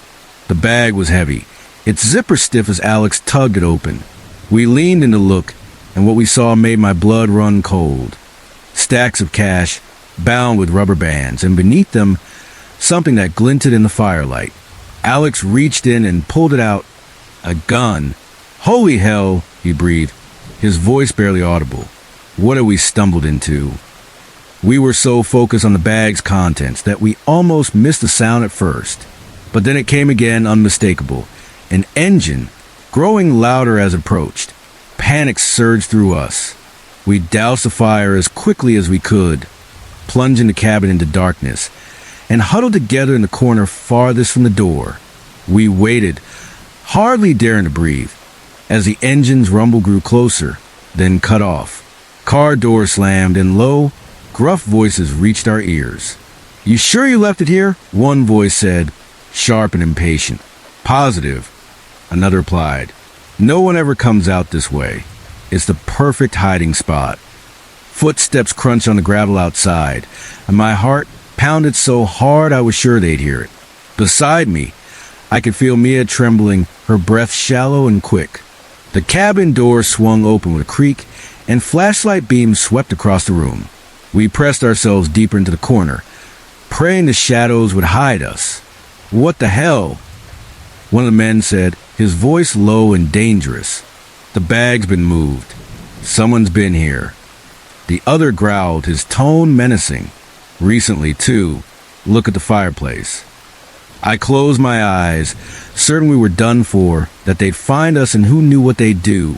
But then, a miracle. A long, mournful howl echoed to the forest, the cry of a wolf piercing the night. The men froze. "We need to move the stash," one said urgently. "If someone's been here, it's not safe anymore." "What about whoever was here?" the other asked. There was a tense pause, then a chilling reply. "We'll do a sweep of the area. If we find them, well, these woods are a dangerous place. Accident happened." I felt Alex tense beside me, ready to spring into action if we were discovered. But the men were already moving, grabbing the duffel bag and hurrying out of the cabin. The engine roared to life again, then faded into the distance. For several long minutes, we didn't move, didn't speak, barely breathed. Then Alex broke the silence. "We need to get out of here. Now!" We grabbed our backpacks and slipped out of the cabin, the forest pitch black around us. We didn't dare use our flashlights, stumbling through the undergrowth, scratched by branches and tripping over roots, driven by pure adrenaline and fear. I don't know how long we walked. Hours, probably. But eventually, miraculously, we found a road. Not long after, headlights cut through the darkness, and a police cruiser slowed as we flagged it down, our relief overwhelming.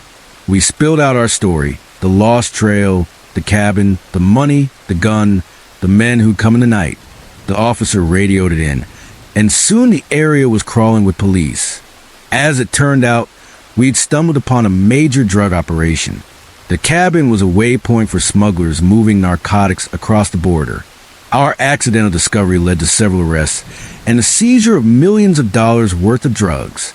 The press called us heroes, but even now, months later, I still have nightmares about that night, about what might have happened if that wolf hadn't howled, if those men had searched the cabin more thoroughly. Sometimes, when I'm walking alone at night, I can't shake the feeling that I'm being watched, that somewhere out there, someone is waiting to settle the score. I used to love the outdoors, the peace and solitude of the forest, but now I stick to well-traveled paths and crowded campgrounds, because I know firsthand that in the deep woods, you never know what or who you might find. The forest was alive with the sounds of nature, chirping crickets, rustling leaves, and the distant call of a night bird. But beneath it all, there was an unsettling undercurrent, a whisper of something off that I couldn't quite place. It was as if the woods themselves were murmuring secrets, just out of earshot, daring anyone foolish enough to listen too closely. We were a tight-knit group of four, me, Jake, Sarah, and Mark, bound by years of friendship and a shared love for adventure. But that night, the forest felt different, heavy with an ominous presence that set my nerves on edge. The day had started innocently enough. We'd set up camp in a clearing not far from a babbling creek, the sun high overhead casting dappled shadows through the canopy, painting the ground in a kaleidoscope of greens and golds. It was a perfect spot, secluded, serene, and far from the clamorous city life. We laughed and joked as we pitched our tents, the sense of freedom that only the wilderness can provide lifting our spirits. The air was warm, the breeze gentle, and for a while, it felt like we'd escaped the weight of the world. As the afternoon wore on, we decided to explore the surrounding area, armed with a map, a compass, and our collective sense of adventure. We set off into dense forest, following a faint path that was little more than a suggestion of where others might have walked before. Our footsteps crunched on the underbrush, and the chatter of birds overhead kept us company. We were deep in the woods when we stumbled upon the cabin. It stood in a small clearing, its weathered wooden walls sagging with age, as if it had been abandoned for decades. The door hung slightly ajar, creaking softly in the breeze, and the windows were coated in grime, barely letting light through. Curiosity got the better of us, and we approached cautiously, peering inside. The interior was sparse, a single room with a rickety table, a few broken chairs, and a thick layer of dust covering everything. Dust motes floated lazily in the slivers of sunlight that pierced the grimy windows. "Looks like no one's been here for a while," Jake said, his voice echoing slightly in the empty space, his tone more curious than concerned. "Yeah, but it's kind of creepy, right?" Sarah added, hugging her arms around herself as if warding off a chill. I nodded, feeling a twinge of unease. There was something about the place that felt wrong, like an itch at the back of my mind I couldn't scratch. The air inside was stale, heavy with the scent of mildew and decay, and the shadows seemed to cling to the corners a little too tightly. We lingered for a few moments, poking around the sparse furnishings, then decided to head back to camp. As we left, I glanced back at the cabin, its dark windows staring back like empty, unblinking eyes. By the time we returned to our campsite, the sun was dipping low, painting the sky in vibrant hues of orange and pink. We gathered around the campfire, its warmth a welcome comfort against the encroaching chill of evening. Laughter and stories filled the air, the crackling of the fire a soothing backdrop. We roasted marshmallows, the sweet, smoky scent mingling with the crisp pine air, and for a while, the unease from the cabin faded. But as night deepened, that sense of disquiet returned, subtle at first, a prickle at the back of my neck, a whisper of instinct urging me to stay alert. I tried to brush it off, blaming the eerie discovery of the cabin. But the feeling grew stronger, like a weight settling over me. It was past midnight when I heard it. The unmistakable crunch of footsteps on the underbrush, slow and deliberate, as if someone or something was taking care not to be heard. My heart skipped a beat, and I glanced at my friends, but they were lost in conversation, oblivious to the sound. I strained my ears, trying to pinpoint the source. The footsteps were faint but unmistakable, circling just beyond the glow of our fire. "Did you guys hear that?" I asked, my voice low, almost a whisper, not wanting to alarm them unnecessarily. "Hear what?" Mark replied, looking up from the fire, his brow furrowing. I held up a hand, signaling for silence, and we all paused, listening intently. For a moment, there was nothing but the crackle of the fire and the rustle of leaves in the breeze.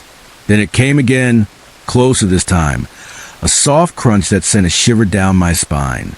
"Maybe it's just an animal," Jake suggested, though his voice lacked conviction, his eyes darting nervously to the tree line. "Maybe," I conceded, though I wasn't convinced. Animals didn't move like that, cautious, almost predatory. We sat in tense silence, the jovial mood from earlier evaporating. The night seemed oppressing around us, the darkness thick and suffocating, the fire's light barely holding it at bay. I could feel the weight of unseen eyes watching from the shadows, a sensation that made my skin crawl.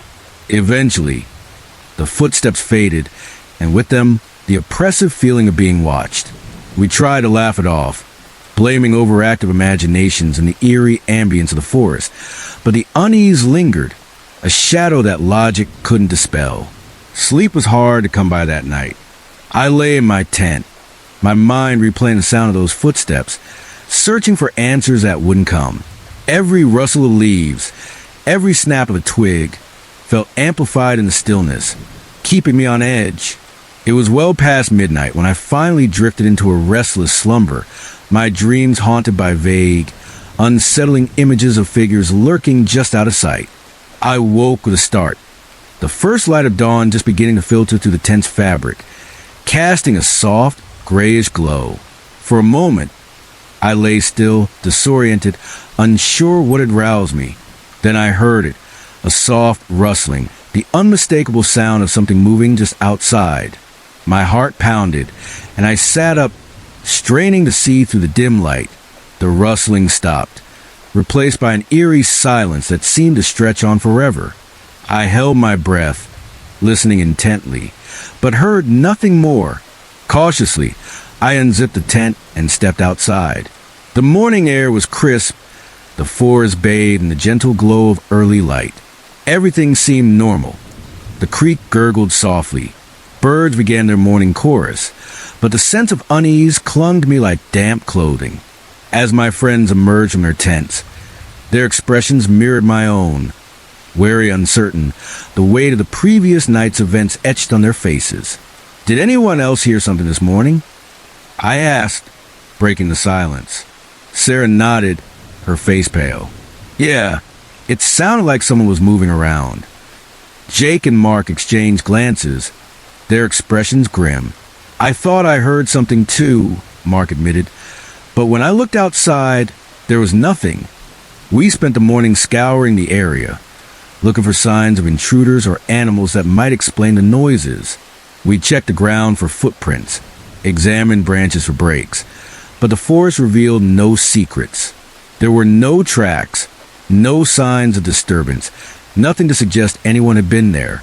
As the day wore on, the sense of unease began to fade, replaced by the familiar camaraderie that had brought us together. We hiked along the creek, swam in its cool waters, and tried to reclaim the joy of our adventure. But as the sun dipped below the horizon, casting long shadows across the campsite, the feeling returned, stronger and more insistent. It was as if the forest itself was holding its breath, waiting for something to happen. We gathered around the campfire once more, the flickering flames casting dancing shadows on the trees. Laughter and conversation flowed, but there was an undercurrent of tension, a shared understanding that something wasn't right. As the night deepened, the sound of footsteps returned, circling the campsite just beyond the fire's light. This time, there was no denying it. Someone or something was out there. Panic set in as we huddled closer to the fire, our eyes darting nervously into the darkness. The footsteps grew louder, more insistent, and I could feel the weight of unseen eyes, watching, waiting. Suddenly, the footsteps stopped, replaced by a low, guttural growl that sent shivers down my spine. It was close, too close, and my heart raced with fear. "Stay together," I whispered, my voice barely audible over the pounding of my heart. We stood back to back, scanning the darkness, clutching makeshift weapons, branches, rocks, anything we could grab. The growl came again, closer still, and I could feel the presence lurking just beyond the firelight, its menace palpable. Then, as suddenly as it had started, the growling ceased, and the forest fell silent once more. We waited, tense and alert, but nothing happened. Whatever it was had retreated into the night. We didn't sleep, too afraid to let our guard down. As the first light of dawn broke, we packed up our camp in silence, each of us eager to leave the forest and its secrets behind. The hike back to civilization was quiet, the events of the past 2 nights weighing heavily on our minds. We never spoke of it again, each of us content to let the mystery remain unsolved. But the memory lingered, a reminder of the things that lurk in the shadows, waiting for the unwary. As we left, the forest returned to its usual serenity, the whispering leaves and chirping crickets masking its secrets. Yet, as we walked away, I couldn't shake the feeling that we were being watched, that the forest was bidding us farewell, or perhaps warning us never to return. The night air hung heavy with stillness unique to the deep woods, a silence so profound it seemed to press against my ears, muffling the world. We were miles from the nearest town, enveloped in a realm of towering pines and whispering leaves, far from the chaos of daily life. The forest was supposed to be a sanctuary, a place where my family and I could find peace, but as darkness fell, it took on a menacing character, one that felt far from welcoming. Camping had been my idea. I wanted to give my kids, Emily and Jack, a taste of the wilderness, a chance to trade their screens to the stars. My wife, Anna, had been hesitant at first, her brow furrowing at the thought of leaving the comforts of home. But I convinced her with promises of fresh air, family bonding, and nights spent under a vast, starry sky. So we packed up the car, stuffing it with camping gear, snacks, and the kids' boundless enthusiasm, and drove to a remote campsite far off the beaten path. The journey was long, the road winding through dense forest, but the kids' excitement from the back seat kept the mood light. We arrived at the lakeside campground in the late afternoon, the sun low on the horizon, casting a golden glow across the landscape. The clearing was idyllic, nestled near a babbling stream, its gentle ripples over smooth rocks a soothing backdrop. The kids ran off to explore, their laughter echoing through the trees as they darted between trunks and splashed in the shallow water. Anna and I set up the tent with practiced ease, working together to hammer stakes and secure guy lines, the familiar routine grounding us. By the time the tent was up, Emily and Jack were back, their cheeks flushed with excitement, clutching handfuls of smooth pebbles they found by the stream. We cooked dinner over an open fire, the smoky scent of burning wood mingling with the earthy aroma of the forest. We roasted marshmallows, their gooey sweetness a hit with the kids, and told stories as the sky deepened to a rich indigo, speckled with stars. For a while, it felt like everything I'd hoped for, a perfect escape. As night settled in, a chill crept into the air, and we retreated to the warmth of our tent. The kids fell asleep almost instantly, worn out from their adventures, their soft snores a comforting rhythm. Anna and I lay side by side, listening to the forest symphony, the rustle of leaves, the distant hoot of an owl, the gentle gurgle of the stream. But just as I was drifting off, a sound shattered the calm, a scream, sharp and sudden, slicing through the night like a knife. I bolted upright, my heart pounding, straining to listen. For a moment, there was nothing but the usual forest sounds, and I tried to convince myself it was just my imagination, a trick of the wind. But then it came again, unmistakable, a long, drawn-out scream, filled with terror that sent chills racing down my spine. It was distant, but not distant enough. echoing to the trees with a raw, desperate edge.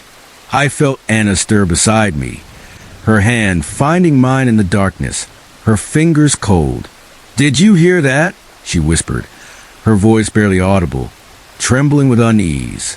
"Yeah," I replied, trying to keep my voice steady, though my pulse raced. "I heard it."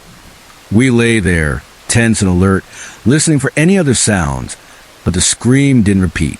Instead, the forest seemed to hold its breath, the silence pressing around us, heavy and oppressive.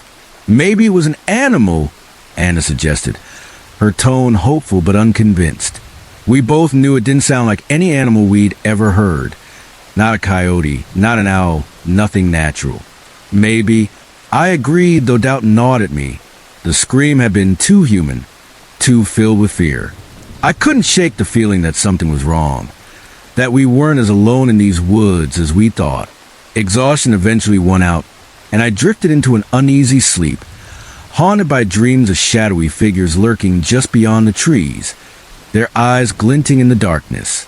I awoke at dawn, the early light filtering through the tent, casting everything in a soft, golden glow.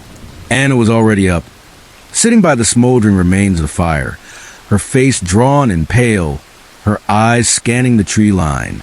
The kids were still asleep, their peaceful expressions a stark contrast to the tension hanging in the air. "Morning," I said, trying to sound cheerful as I joined her, though my voice felt forced.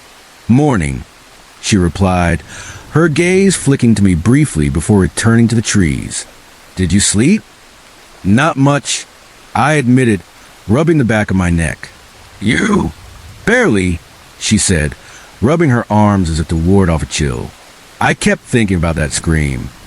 "Yeah, me too," I said, glancing at the kids' tent. "But they didn't hear it, right?"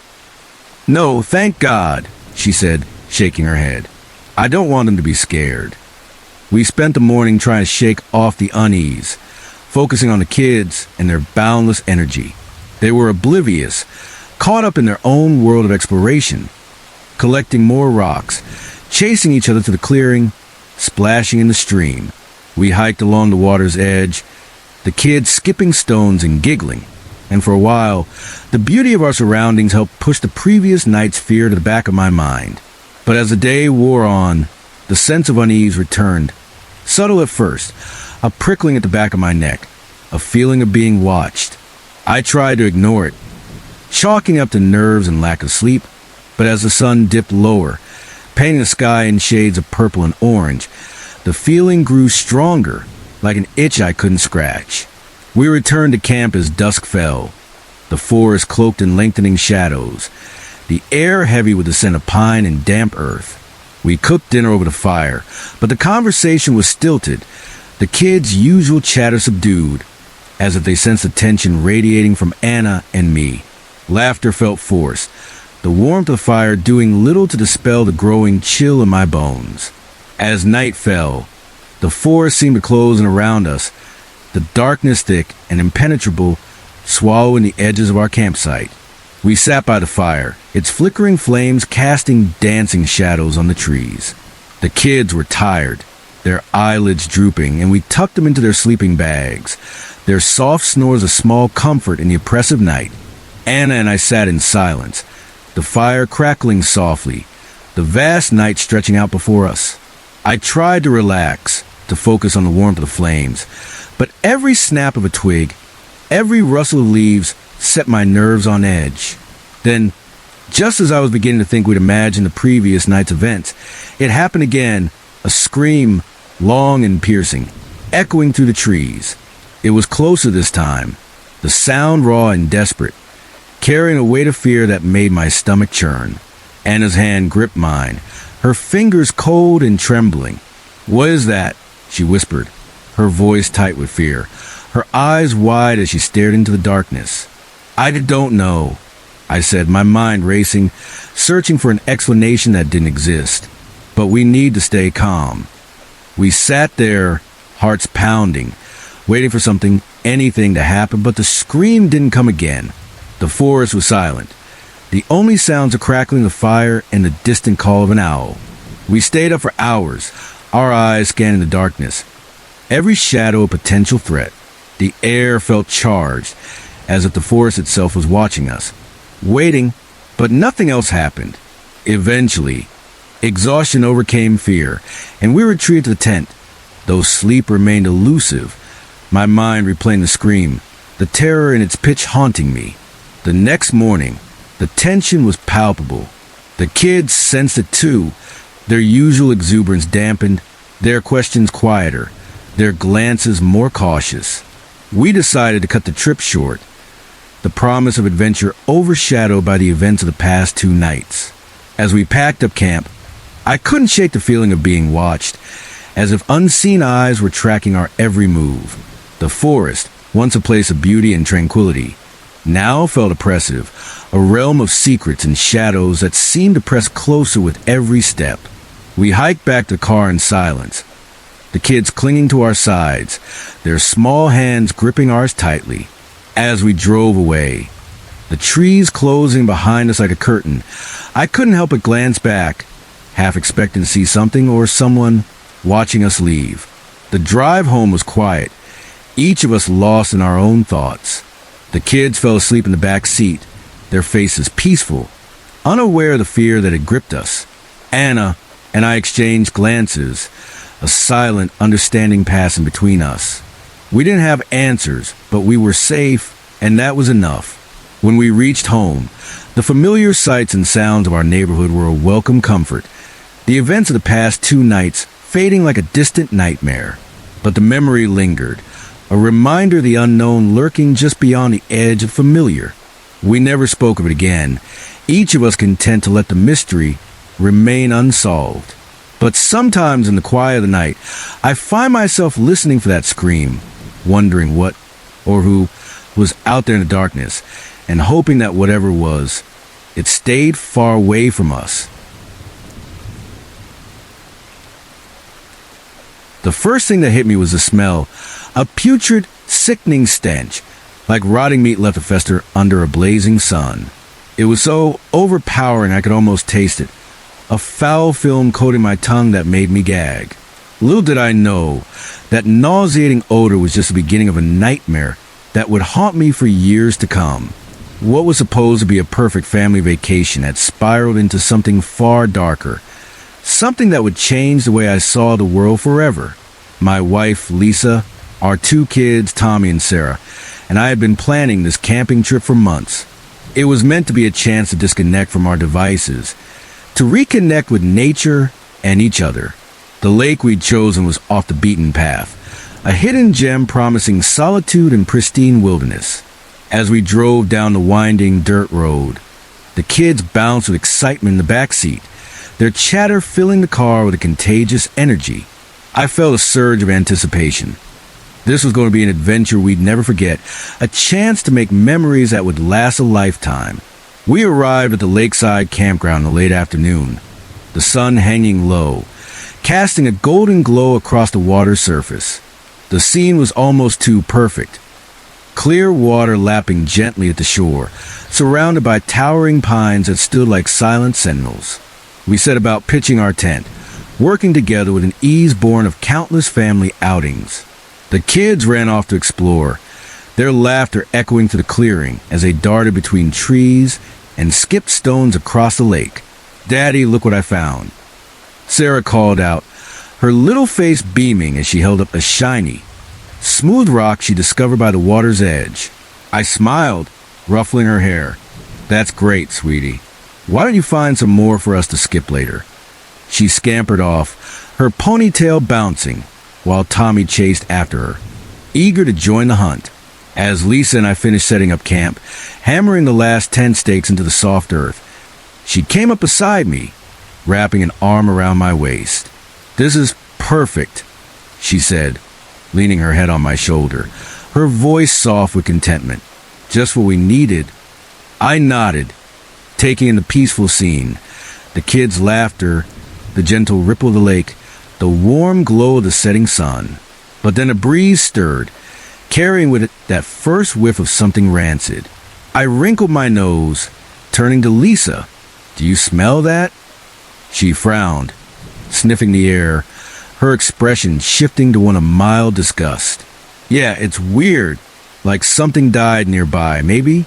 I shrugged it off, figuring it was probably just an animal carcass decomposing in the woods. Nature could be brutal. After all, probably nothing, I said, trying to sound reassuring, though a faint unease settled in my chest.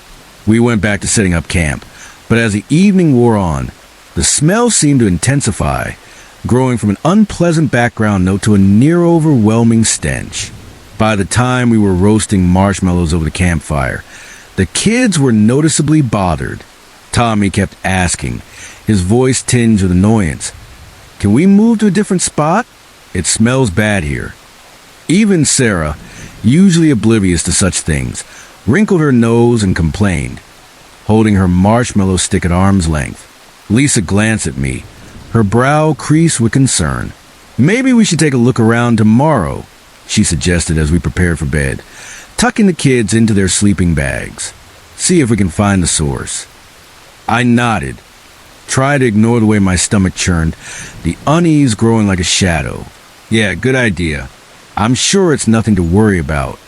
But as I lay in the tent that night, listening to the gentle lapping of the lake and the soft breathing of my family, I couldn't shake the feeling that something was deeply wrong. The smell seemed to seep through the tent's fabric, heavy and oppressive, making it hard to relax. I must have dozed off eventually, because I was jolted awake by a loud splash, like something large had fallen or jumped into the lake. I sat up, heart pounding, straining my ears in the darkness. For a moment, there was nothing but silence, thick and heavy. Then I heard it, a low, guttural sound, somewhere between a growl and a moan, coming from the direction of the lake. It sent a chill down my spine, cold and sharp. "Lisa," I whispered, shaking her gently. "Lisa, wake up." She stirred, mumbling sleepily, "What is it?" "Shoo," I said, putting a finger to my lips. "Listen." We sat in tense silence, and after a moment, the sound came again, louder, more distinct. Lisa's eyes widened, her hand gripping my arm tightly, her nails digging into my skin. "What is that?" she whispered, her voice trembling with fear. I shook my head, reaching for the flashlight we kept by our sleeping bags, its cold metal reassuring in my hand. "I don't know, but I'm going to check it out." Lisa grabbed my arm, her grip tightening. "Are you crazy? You can't go out there." But my curiosity, or maybe my need to protect my family, overrode my fear. "I'll be careful," I promised, my voice steady and I felt. "Just stay here with the kids." The night air was cool against my skin as I stepped out of the tent, flashlight clutched tightly, its beam cutting through the darkness. The smell hit me again, stronger than ever, making me gag as I swept the light across the campsite. At first, everything seemed normal. The tent, the smoldering fire pit, the scattered camping gear. Then I turned the beam toward the lake. The water's surface rippled gently, reflecting the moonlight, but near the far shore, I caught a glimpse of something. Two glowing points of light, reflecting my flashlight's beam. Eyes. My breath caught in my throat. Whatever it was big, far bigger than any animal I'd expect to find in these woods. Bigger than a deer, bigger than a bear. As I stood frozen, the eyes began to move, gliding toward me through the water with a slow, deliberate purpose. I stumbled backward, nearly dropping the flashlight, panic surging through me. "Lisa," I called out, my voice cracking. "Get the kids. We need to go now." I heard rustling from the tent, Lisa's confused voice asking, "What's wrong?" But I couldn't tear my eyes from the lake, from those eyes steadily closing the distance. The thing in the water let out another moaning growl, louder now, close enough that I could hear the splash of its movement. In the beam of my flashlight, I caught a glimpse of something breaking the surface, a shape that was all wrong, too large, too alien, with limbs that moved in ways that defied nature. Lisa emerged from the tent, the kids trailing behind her, rubbing sleep in their eyes, their faces pale and confused. "What's going on?" she demanded, but then she saw my face, followed my gaze to the lake, and gasped, her hand flying to her mouth. "Get to the car," I said, trying to keep my voice steady, though my heart was racing. "Now!" We ran, the kids crying, their confusion and fear piercing the night. I scooped up Sarah, her small body trembling in my arms, while Lisa grabbed Tommy's hand, pulling him toward the car parked at the edge of the clearing. As we reached the vehicle, I heard a sound that will haunt me forever, a wet, slapping noise, like something massive and heavy dragging itself out of the water. I didn't dare look back, focusing instead on yanking open the car door and practically throwing Sarah into the back seat. Lisa and Tommy scrambled in, and I slammed the driver's side door shut, fumbling with the keys, my hand shaking. In the rear-view mirror, I caught a glimpse of it, a massive, dark shape, glistening wet in the moonlight, moving toward us with speed that seemed impossible for its size. The engine roared to life, and I slammed the car into reverse, tires spinning the dirt as we fishtailed onto the road. As we sped away, I saw it clearly for the first time, illuminated by the moonlight and the car's taillights. It was, I don't know how to describe it. Huge, easily the size of a bear, but its shape was wrong. Too many limbs, moving in unnatural, jerky motions that made my skin crawl. The smell, that rancid, rotting stench, was overwhelming, even to the closed windows. We tore down the dirt road, the car bouncing and shuddering over ruts and rocks. In the rear-view mirror, I could see it following, keeping pace with an unnatural grace, its form a dark blur against the trees. It wasn't until we hit the paved road, the forest giving way to open fields, that we finally started to pull ahead, the shape fading into the distance. We drove for hours, not stopping until we reached a gas station on the outskirts of a small town, the sun just peeking over the horizon. We were all shaken, pale, and silent, the kids huddled together in the back seat, their eyes wide with lingering fear. Lisa turned to me, her voice trembling. What was that thing?" she asked, her face a mask of fear and confusion. I shook my head, still trying to process what I'd seen, my hands gripping the steering wheel to stop their shaking. "I don't know," I said, my voice hoarse. "I don't know." We reported the incident to the local authorities, but their skepticism was palpable. A camping trip gone wrong, they said, probably just a bear that spooked us in the dark. But I know what we saw, what we all saw. That wasn't a bear. We never went camping again after that night. The kids still have nightmares sometimes, waking up cry about the thing in the lake. Lisa and I don't talk about it much. The memory too raw, too unsettling. But sometimes when I catch a whiff of something rotten on the breeze or pass by a large body of water, I'm right back there, back at that lake, with that thing coming for us. I don't know what we encountered that night. Some undiscovered species, a genetic mutation, or something else entirely, something beyond our understanding. All I know is that it was real, it was terrifying, and it's still out there, lurking in the dark waters, waiting to emerge and hunt again.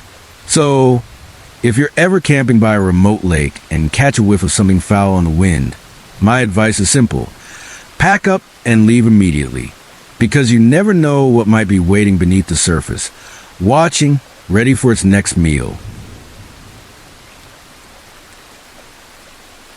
I've always loved the woods, their quiet beauty a refuge in the chaos of the world, but now they fill me with dread. It's been 3 years since that camping trip. Yet I still wake up in a cold sweat, the echo of those eerie whispers ringing in my ears. I can't shake the feeling that we were never alone out there, that something was watching us, hunting us. Worst of all, I'm haunted by the fear that it never stopped. It was supposed to be a celebration. The 5 of us, me, my best friends Jake and Emily, and our new college friends Zach and Lily, had just finished our final exams, marking the end of our junior year. We wanted to commemorate it with an adventure, something to shake off the stress of the past few weeks. Emily suggested a camping trip in the National Forest a few hours from campus, a place she'd read about online, known for its pristine beauty and clear night skies. It sounded perfect, a chance to unwind, connect with nature, and just be together. We set out early on a Friday morning. Our car packed to the brim with tents, sleeping bags, and enough food and beer to last a weekend. The drive was filled with laughter and excited chatter. Plans for summer spilling out as we left the highway and turned onto a winding forest road. The trees grew denser, their branches forming a canopy that filtered the sunlight into dappled patterns on the hood of the car. It felt like we were entering another world, one far removed from deadlines and lecture halls. We arrived at the campsite in the early afternoon, a small clearing surrounded by towering pines that stretched toward the sky. It was more isolated than I had expected, the silence broken only by the rustle of leaves and the occasional bird call. "Are you sure this is the right place?" I asked Emily as we started unloading the car, my voice tinged with uncertainty. She nodded, consulting her phone with a confident smile. "Yep, this is it. The ranger at the station said it's one of the more remote sites, perfect for stargazing." Her enthusiasm was infectious, and soon we were all caught up in the excitement of setting up camp. We worked together to pitch the tents, hammering stakes into the soft earth and stringing up tarps, while Jake and Zach gathered firewood, their playful banter echoing through the clearing. By the time the sun began to set, painting the sky in shades of pink and orange, we had a cozy camp ready, complete with a crackling fire. As dusk turned to night, we sat around the campfire, roasting marshmallows and sharing stories. The forest came alive with the sounds of night, the hoot of an owl, the rustle of small animals in the underbrush, the gentle sigh of the wind through the pines. It was peaceful, almost magical, the kind of moment you want to hold on to forever. But then I felt it, a prickling sensation on the back of my neck, like someone was watching me. I turned, peering into the darkness beyond the fire's glow, but saw nothing. Shaking it off, I tried to focus on Zach's animated retelling of a prank he'd pulled in freshman year, his hands waving as he described the chaos. But the feeling persisted, a nagging sense of unease that grew stronger as the evening wore on. I found myself glancing over my shoulder, searching the shadows, my heart beating a little faster. Once or twice, I could have sworn I saw a movement among the trees, a flicker of something dark. But when I looked directly, there was nothing there. "You okay, Alex?" Jake asked, noticing my distraction, his brow furrowing with concern. I forced a smile, trying to push the unease aside. "Yeah, I'm fine. Just not used to being out in the wilderness, I guess." My voice sounded unconvincing even to me, but he nodded, turning back to the conversation. As the fire burned low and the night grew colder, we decided to turn in. Zach and Lily shared one tent. Jake and Emily took another, leaving me alone in the third. As I zipped up the tent flap, that feeling of being watched intensified, a heavy weight that made my skin crawl.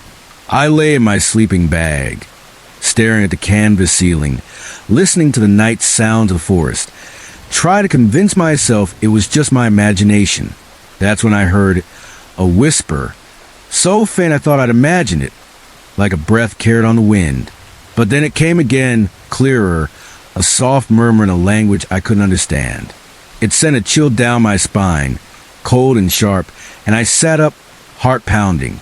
The whispers seemed to come from just outside my tent, surrounding me, their cadence unnatural, almost rhythmic. "Hello," I called out softly, thinking maybe one of my friends was playing a prank, my voice trembling despite my effort to sound calm. But there was no response, just more whispers growing louder, seeming to come from all directions now, as if the forest itself was speaking. Gathering my courage, I unzipped the tent and peered out. The clearing was bathed in moonlight, casting long shadows from the trees. And there at the edge of the campsite, I saw them, dark shapes moving between pines. Too tall to be animals, their movements unnaturally fluid, almost gliding.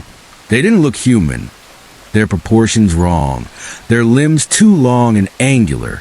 My breath caught in my throat, and I scrambled out of the tent, rushing to wake the others. "Guys!" I hissed, shaking Jake awake, my voice urgent. "There's something out there. Groggy. My friends emerged from their tents, rubbing sleep from their eyes. "What's going on?" Emily asked, her voice thick with confusion, her hair mussed from sleep. "Listen," I said, my voice low, urgent. We stood in silence, and after a moment, the whispers came again, soft but unmistakable, a chorus of voices that seemed to weave through the trees. I saw the color drain from my friends' faces as they heard it too, their eyes wide with fear. "What the hell is that?" Zach whispered, his voice tight, his hands clenching into fists. Before anyone could answer, a twig snapped loudly in the forest, sharp and deliberate. We all whirled toward the sound, and there, just beyond the edge of our campsite, stood a figure. It was hard to make out in the darkness, but its proportions were off.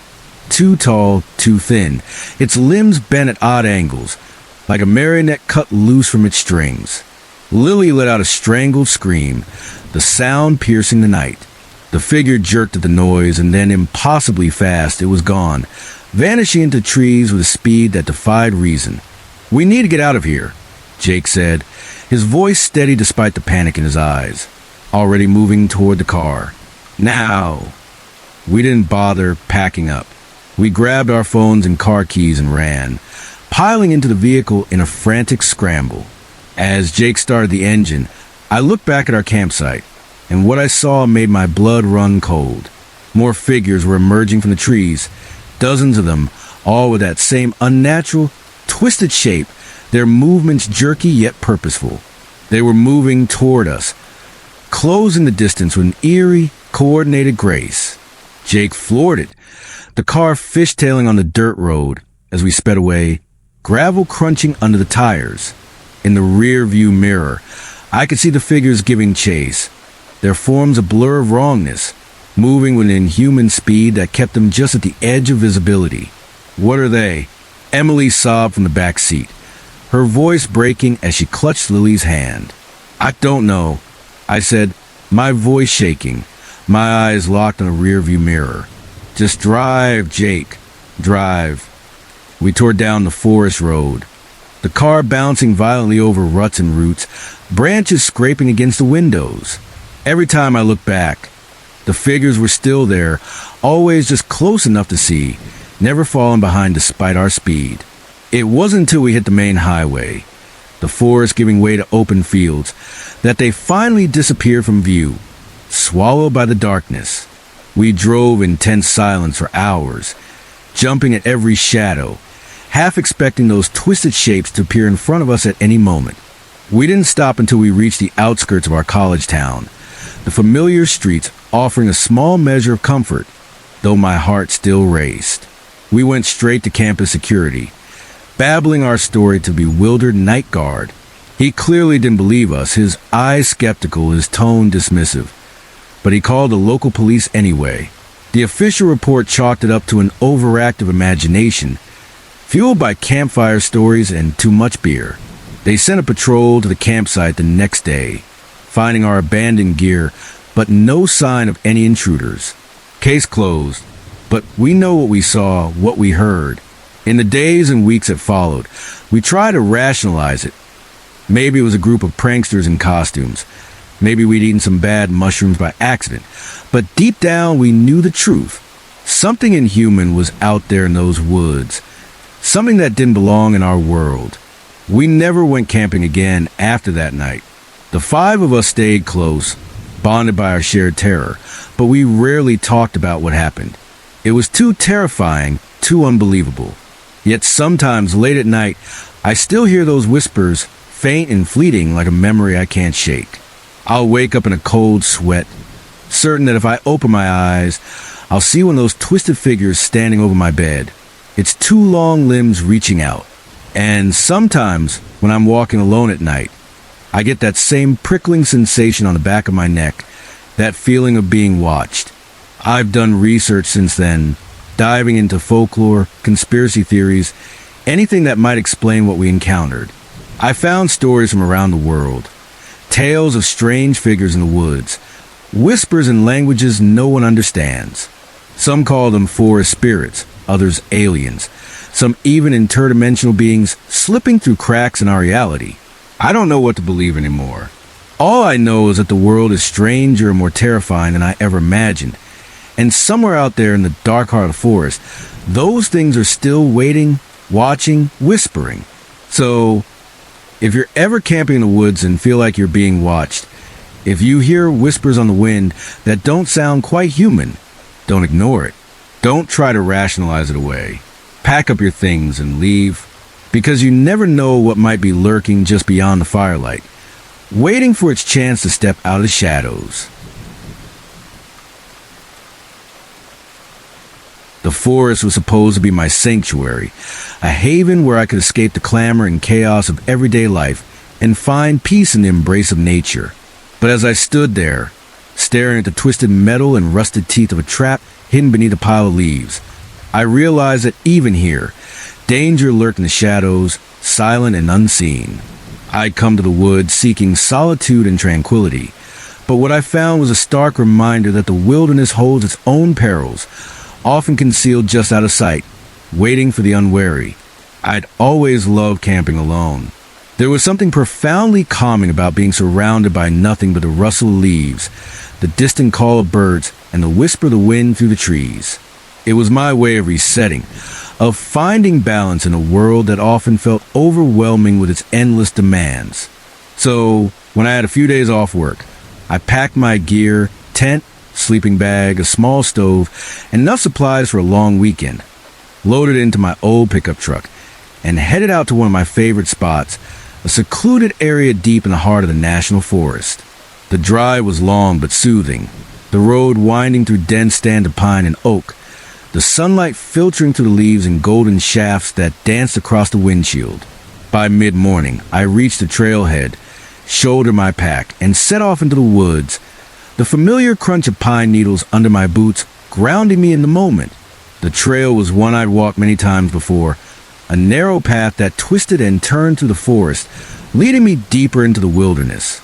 By early afternoon, I arrived at my usual campsite, a small clearing near a babbling brook. Its water sparkling in the sunlight, the ground carpeted with soft moss and fallen leaves. The air was cool and crisp, carrying the clean scent of pine, and the sky stretched above, a clear, endless blue. It was perfect, exactly as I'd remembered it. I set up my tent with practiced ease, staking it firmly into the earth and gathered firewood, stacking it neatly beside a small fire pit I'd used on previous trips. I settled in for a few days of relaxation and reflection, the weight of the world already slipping from my shoulders. The first day passed in a blissful haze. I hiked along the brook, its gentle murmur a constant companion, and spent hours reading a worn paperback, losing myself in its pages. The forest was alive with small sounds, birds flitting between branches, the occasional rustle of a squirrel in the underbrush, and I felt at peace, connected to the world in a way I never could in the city. As the sun dipped below the horizon, painting the sky in vibrant hues of pink and orange, I built a fire, the crackle of burning wood mingling with the scent of pine. I cooked a simple meal, beans and rice heated over flames, and sat by the fire, savoring the smoky aroma and the warmth against the evening chill. The stars came out, twinkling through the canopy, a reminder of how small we are in the grand scheme of things. I slept soundly that night, lulled by the brook's gentle song and the rustle of leaves in the breeze, my dreams filled with the quiet beauty of the forest. But the next morning, as I set out to explore a new trail, I stumbled upon something that shattered the peace of my sanctuary. I was following a narrow deer track, the ground soft beneath my boots, the air filled with the earthy scent of moss and damp soil. As I stepped over a fallen log, I noticed something glinting in the underbrush, half hidden by a pile of leaves. Curious, I crouched down and brushed the debris aside, revealing a trap, a steel-jawed monstrosity, its rusted teeth sharp and menacing despite its age. My heart skipped a beat, and I took a step back, my mind racing. Who would set traps out here, in the middle of nowhere? The thought was unsettling, a jarring intrusion into what had been a perfect escape. The trap looked old, its metal pitted with rust, but it was still deadly, designed to snap shut on anything or anyone that triggered it. I carefully marked the spot with a piece of bright orange cloth from my pack, tying it to a nearby branch to warn off any unsuspecting animals or hikers, my hands trembling slightly as I worked. The discovery cast a shadow over my mood, tainting the joy of my solitude. I continued my hike, but the thrill of exploration was gone, replaced by a nagging sense of unease. The forest, once a place of comfort, now felt watchful, its silence heavier than before. Later that day, I found 2 more traps, each one hidden with the same care, nestled under leaves or tucked beside fallen logs. Their presence was a stark reminder of the unseen dangers lurking in the woods, and I couldn't shake the thought that someone had placed them deliberately, perhaps not so long ago. By the time I returned to camp, the sun was low, casting long shadows across the forest floor, the clearing bathed in a golden twilight glow. I tried to shake off the unease, telling myself the traps were probably relics left by some long-gone poacher, forgotten in the undergrowth, but the thought lingered, a persistent whisper at the back of my mind that refused to be silenced. That night, as I sat by the fire, the forest felt different, darker, more oppressive, as if it were holding its breath. The usual chorus of night sounds, the chirping of crickets, the soft hoot of an owl, was muted, replaced by a stillness that pressed in from all sides. I couldn't shake the feeling that I was being watched, that unseen eyes were tracking my every move from the shadows. I tried to focus on the warmth of the fire, the comforting crackle of burning wood, but my nerves were on edge, my senses heightened.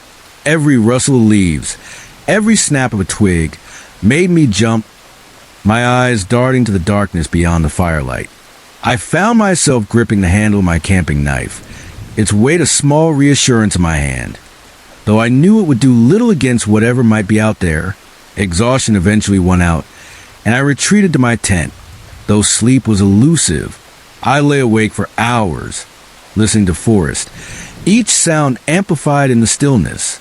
My mind replayed the image of those traps, their rusted jaws gleaming in the sunlight, and I couldn't help but wonder who or what had set them. It was well past midnight when I finally drifted off, my dreams filled with shadowy figures and hidden dangers, the forest transforming into a maze of unseen threats. I awoke with a start, the first light of dawn just beginning to filter through the tent's fabric, casting a soft, grayish glow. For a moment, I lay still, disoriented, unsure what had roused me. Then I heard it, a soft rustling, the unmistakable sound of something moving just outside, brushing against the underbrush. My heart pounded, and I sat up, straining to see through the dim light, my breath shallow. The rustling stopped, replaced by an eerie silence that seemed to stretch on forever, heavy and oppressive. I held my breath, listening intently, but heard nothing more. Cautiously, I unzipped the tent and stepped outside, the morning air crisp and cool against my skin. The forest was bathed in the gentle glow of early light, the brook sparkling as it caught the first rays of the sun. Everything seemed normal, the clearing quiet, the birds beginning their morning chorus. But the sense of unease clung to me, a weight I couldn't shake. I spent the morning checking perimeter of my camp, moving slowly, my eyes scanning the ground for any signs of intruders or animals that might explain the noises. I looked for footprints, broken branches, anything out of place, but the forest revealed no secrets. The mossy ground was undisturbed, the underbrush intact, as if nothing had been there. As the day wore on, the sense of unease began to fade, replaced by the familiar rhythm of camp life. I hiked along the brook, its waters cool and refreshing, and fished for a while, casting my line into the clear stream, the simple act grounding me. I tried to reclaim the beauty of my surroundings, the peace I'd come here to find. But as the sun dipped lower, casting long shadows across the clearing, the feeling returned, stronger and more insistent, like a warning whisper by the trees. That evening, as I sat by the fire, the forest seemed to close in around me, the darkness thick and impenetrable, swallowing the edges of clearing. The usual sounds of the night were absent, replaced by a silence that pressed in on all sides, heavy and suffocating. I couldn't shake the feeling of being watched, as if unseen eyes were tracking my every move, their gaze cold and unyielding. I tried to relax, telling myself it was just my imagination, that the traps had put me on edge, but the feeling only grew stronger, a persistent whisper at the back of my mind that refused to be ignored. Then, just as I was beginning to think I'd imagined the events of the past 2 days, I heard it, a low, guttural growl echoing through the trees, deep and resonant, vibrating in my chest. It was close, too close, and my heart raced with fear, my pulse pounding in my ears. I stood up, scanning the darkness, my eyes searching for the source of the sound, the firelight casting flickering shadows that seemed to move on their own. The growl came again, closer still, and I could feel the presence lurking just beyond the firelight, its menace palpable, like a predator sizing up its prey. "Who's there?" I called out, my voice steady despite the fear gripping me, my hand tightening around the knife at my side. There was no response, just the sound of the wind in the trees and the crackling of the fire, but the growl didn't come again, and the forest fell silent once more. I didn't sleep that night, too afraid to let my guard down. I sat by the fire, my eyes scanning the darkness, every shadow a potential threat, the knife never leaving my hand. The hours crawled by, each one heavier than the last, until the first light of dawn broke, painting the sky in pale pinks and golds. I packed up my camp in silence, my movements quick and deliberate, eager to leave the forest and its secrets behind. As I hiked back to the trailhead, the events of the past few days weighed heavily on my mind, a burden I couldn't shake. I never spoke of it again, content to let the mystery remain unsolved, but the memory lingered, a reminder of the things that lurk in the shadows, waiting for the unwary. The forest, once my refuge, had revealed its darker side, and I knew I'd never see it the same way again. I never thought a simple act of kindness could spiral into the most terrifying night of my life. But as I sit here, hands still trembling, staring at the phone that just buzzed with a message that sent ice through my veins, I realize how naive I was. Sometimes, it's better to leave things alone. It all started 2 days ago when my brother Jake and I set out for a camping trip we've been planning for months. A chance to reconnect, to escape the grind of our hectic lives, and to relive the carefree summers we spent as kids exploring the woods behind our parents' house. We chose a remote spot in the Cascadia National Forest, a rugged 4-hour hike from the nearest road. We craved solitude and adventure. We got far more than we bargained for. The hike was breathtaking. Early autumn had set the forest ablaze with color, crimson, gold, and amber leaves painting the canopy above us. Jake and I fell into an easy rhythm, our boots crunching on the pine needle-strewn trail, as we swapped stories about work, relationships, and our dreams for the future. It was the kind of conversation we hadn't had in years, free from the ping of notifications or the weight of responsibilities. The air was crisp, carrying the earthy scent of moss and the faint tang of sap. Squirrels darted through the underbrush, and a hawk circled lazily overhead. It felt good to talk, to laugh, to just be brothers again. By late afternoon, we reached our campsite, a perfect clearing nestled beside a bubbling stream, surrounded by towering pines that stood like silent sentinels. As we pitched our tent and gathered firewood, a sense of peace washed over me. This was exactly what we needed. That's when I saw it. A flash of color that didn't belong, half hidden behind a fallen log at the edge of the clearing. I wandered over to investigate. My curiosity piqued. It was a backpack, not some weathered relic, but a high-end camping pack, the kind that cost a small fortune. "Hey, Jake," I called, waving him over. "Come look at this." He jogged over, his eyebrows shooting up as he spotted the bag. "Whoa! Someone must have left behind," he said, his voice tinged with surprise. I knelt down, running my hand over the sleek fabric.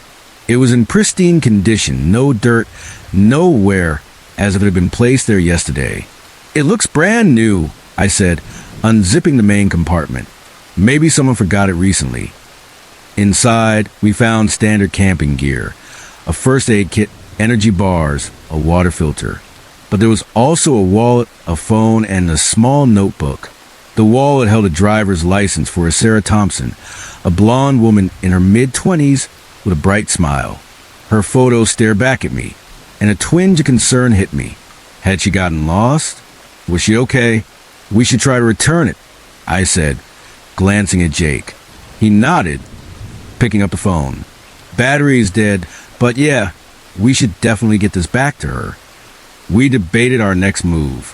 The right thing would be to hike back to the ranger station and turn the backpack in, but we just set up camp, and the sun was already sinking, casting long shadows through the trees.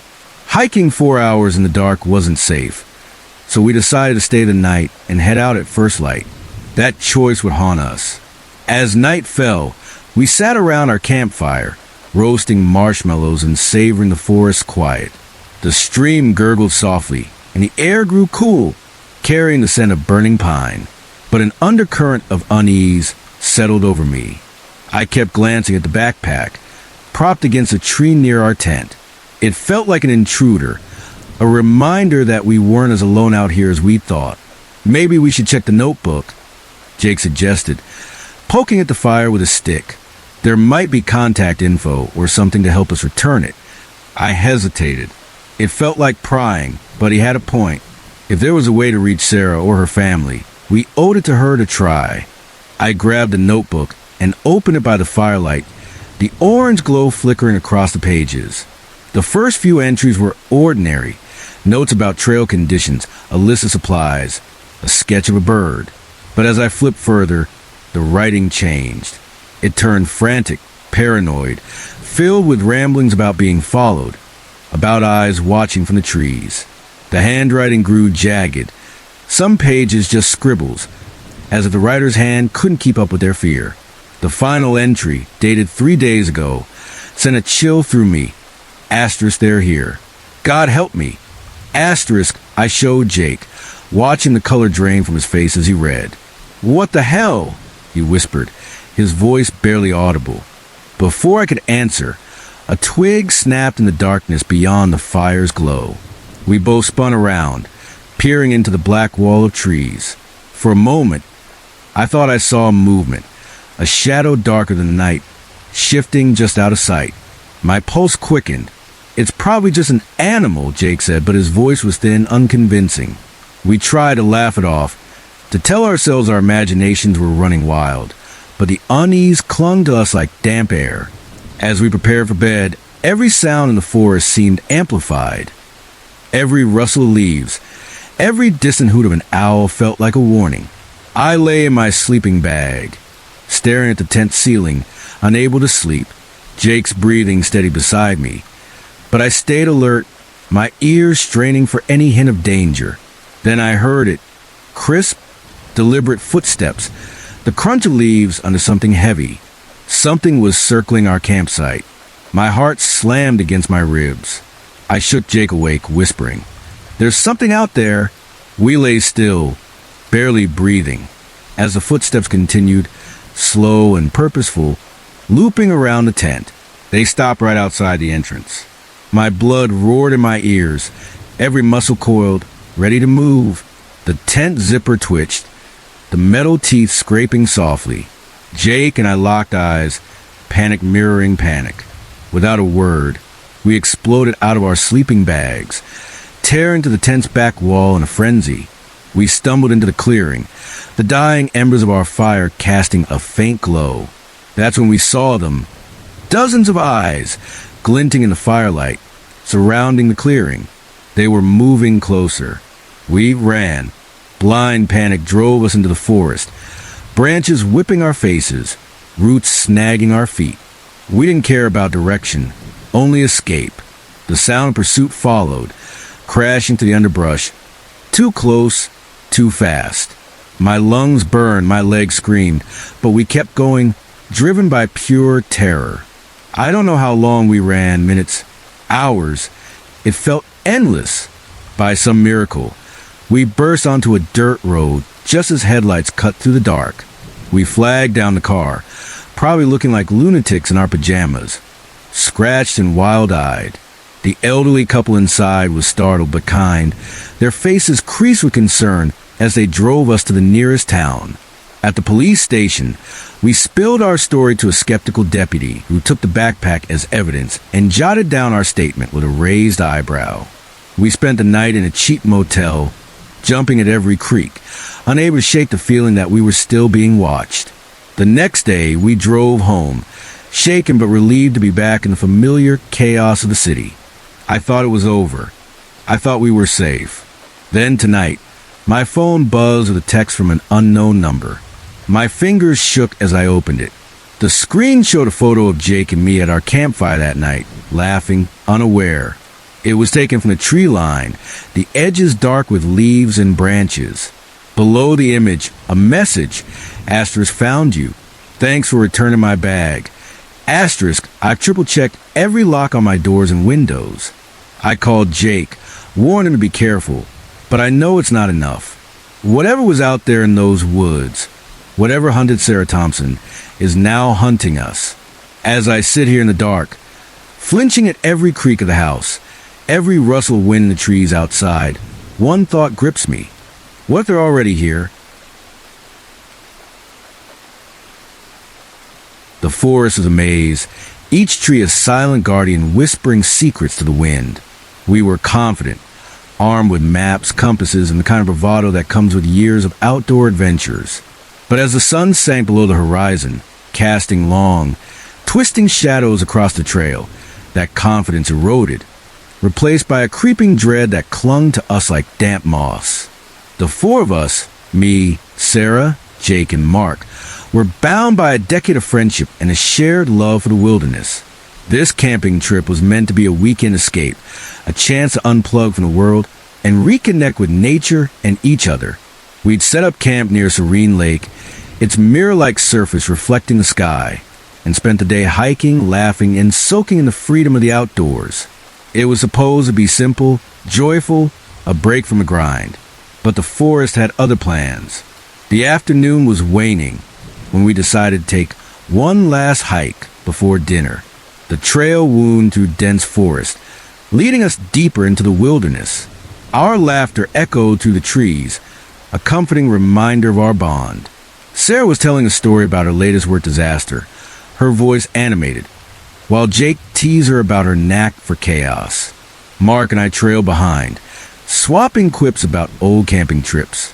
The air was warm, scented with pine and earth, and the sunlight filtered to the canopy in golden patches.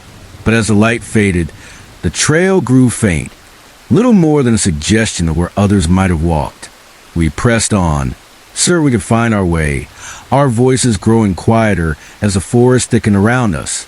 The path vanished entirely, swallowed by a tangle of ferns and brambles. We stopped, pulling out the map and compass, trying to orient ourselves in the dimming light. The trees loomed closer, their shapes blurring into indistinct shadows, each one indistinguishable from the next. Are we lost? Sarah asked, her voice edged with worry, her hands fidgeting with the strap of her backpack. Of course not, Jake replied, but his tone lacked conviction, his eyes darting to the map. We just need to retrace our steps. We turned back, but the way was unclear. The forest seemed to shift, the trees rearranging themselves in the fading light, their branches knitting together to block our path.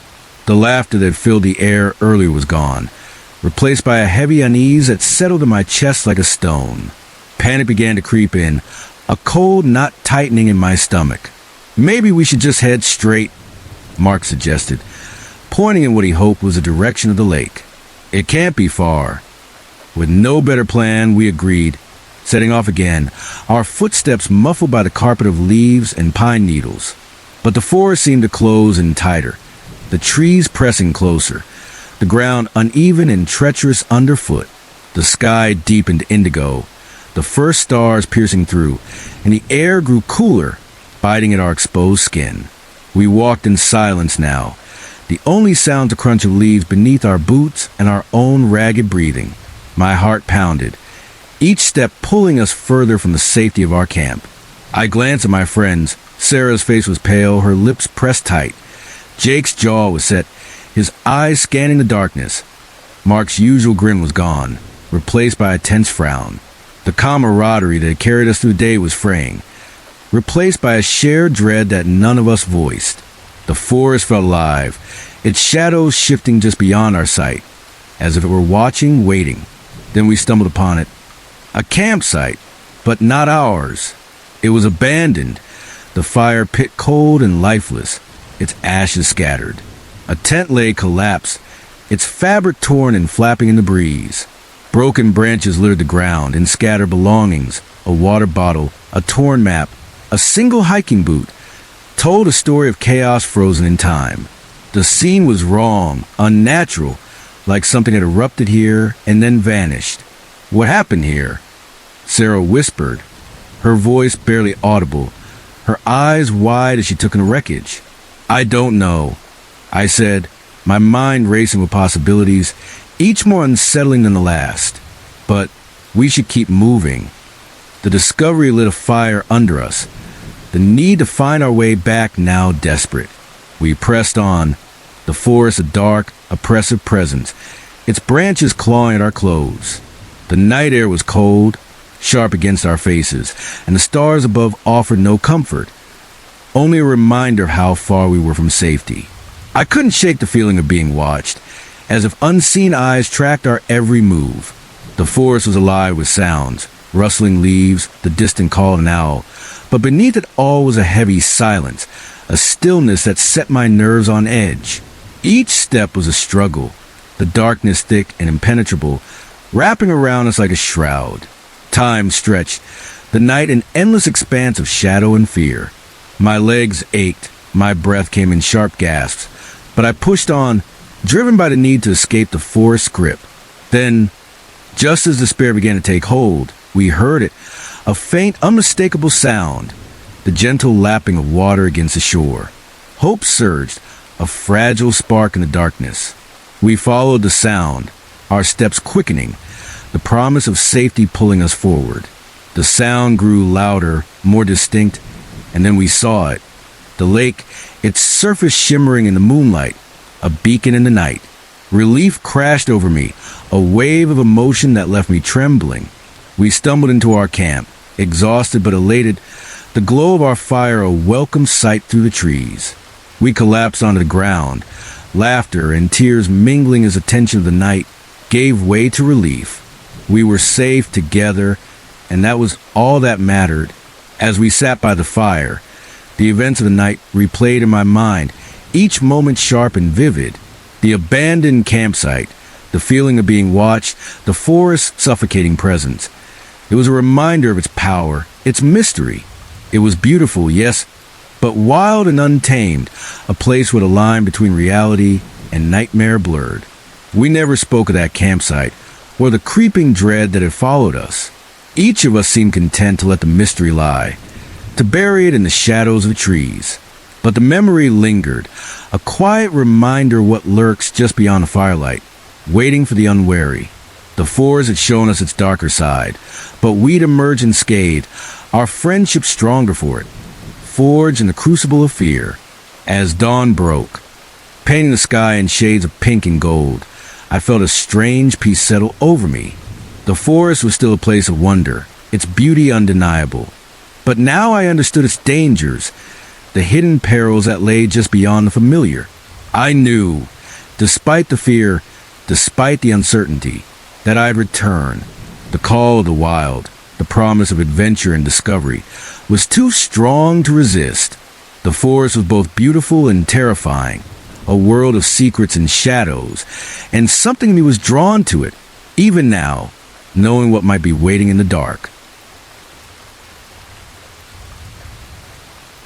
The mountains had always been my sanctuary, a place where I could lose myself in the vastness of nature and find peace in its solitude. But after that night, I can't look at them the same way. What I saw, what I experienced, has changed me, burrowing into my bones like a cold I can't shake. The worst part is a lack of proof, just a lingering fear and the haunting memory of those lights, dancing in the dark. As a nature photographer, I'd spent countless nights alone in the wilderness, waiting for that perfect shot, the The solitude never bothered me. I craved it, relishing the quiet, the absence of human noise, the chance to connect with the raw beauty of the world. That's why I chose Mount Silverback for my latest trip. Drawn by its reputation for breathtaking sunrises, I was determined to capture one in all its glory, a crown jewel for my portfolio. What I got instead was a night I'll never forget. I arrived at the campsite in the late afternoon, the sun still high enough to give me plenty of time to set up and scout the perfect spot for my shoot. The air was crisp, laced with the scent of pine and wild herbs, the kind of clean that makes you feel alive.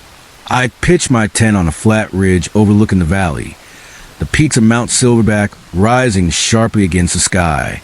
Unpacking my gear, camera, tripod, lenses, I felt a familiar thrill building. This was going to be a good one. I could feel it in my gut. The sunset that evening was a stunning prelude.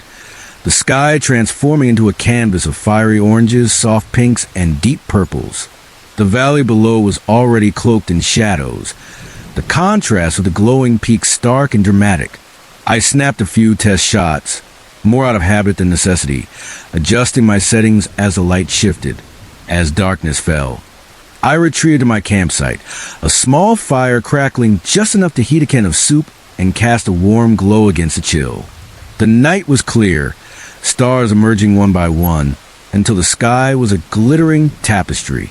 I leaned back in my camp chair, sipping the last of my soup, savoring the serenity of the moment. Then I heard it, a scream, faint but unmistakable, echoing off the mountain walls. I sat up, my heart skipping, straining to listen. The forest was quiet, the usual nighttime sounds, crickets, rustling leaves, the occasional hoot of an owl, present but subdued.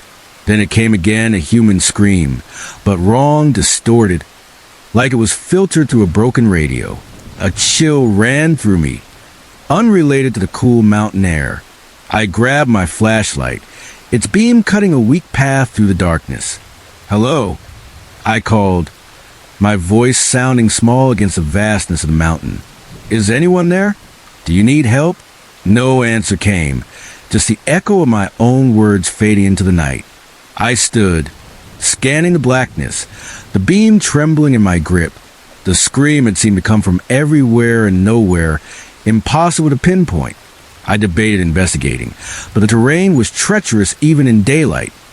Steep drops, loose rocks, and dense underbrush. In the dark, it was a death wish. I was about to sit down, convincing myself I'd imagined it when I saw the lights.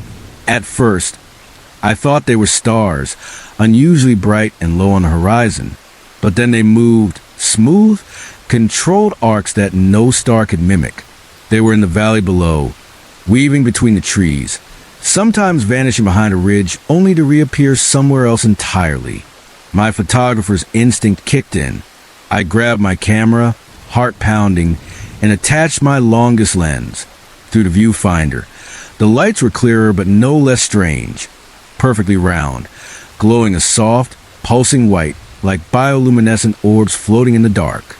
I started shooting, my finger working the shutter almost on autopilot, capturing their eerie dance.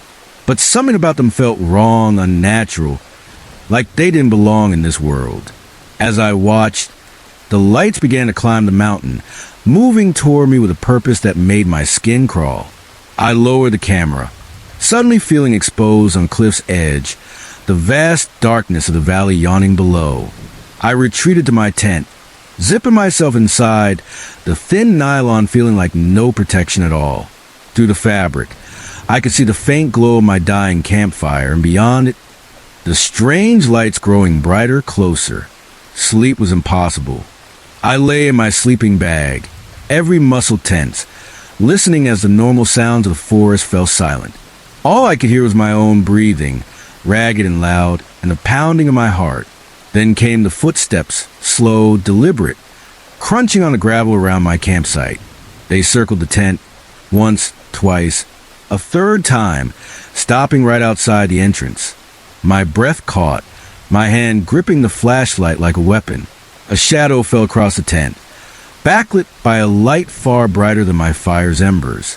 I saw a hand reach for the zipper, long, unnatural fingers with too many joints, splayed against the fabric.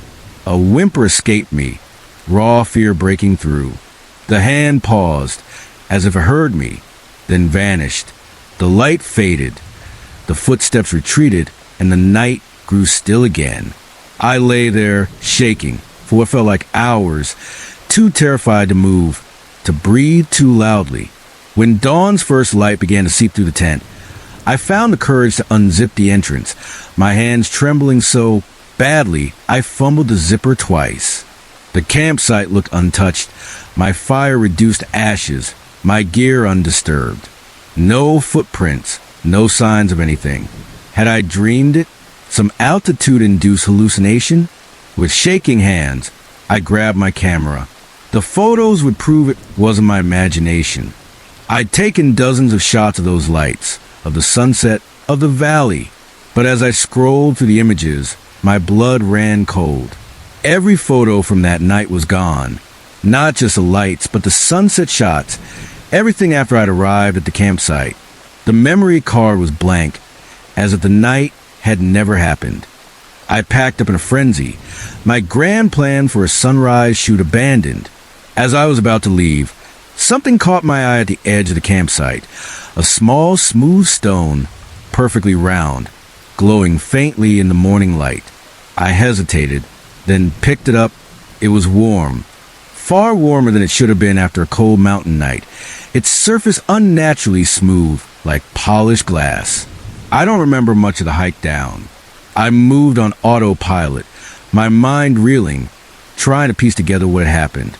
By the time I reached my car, I'd almost convinced myself it was a vivid nightmare.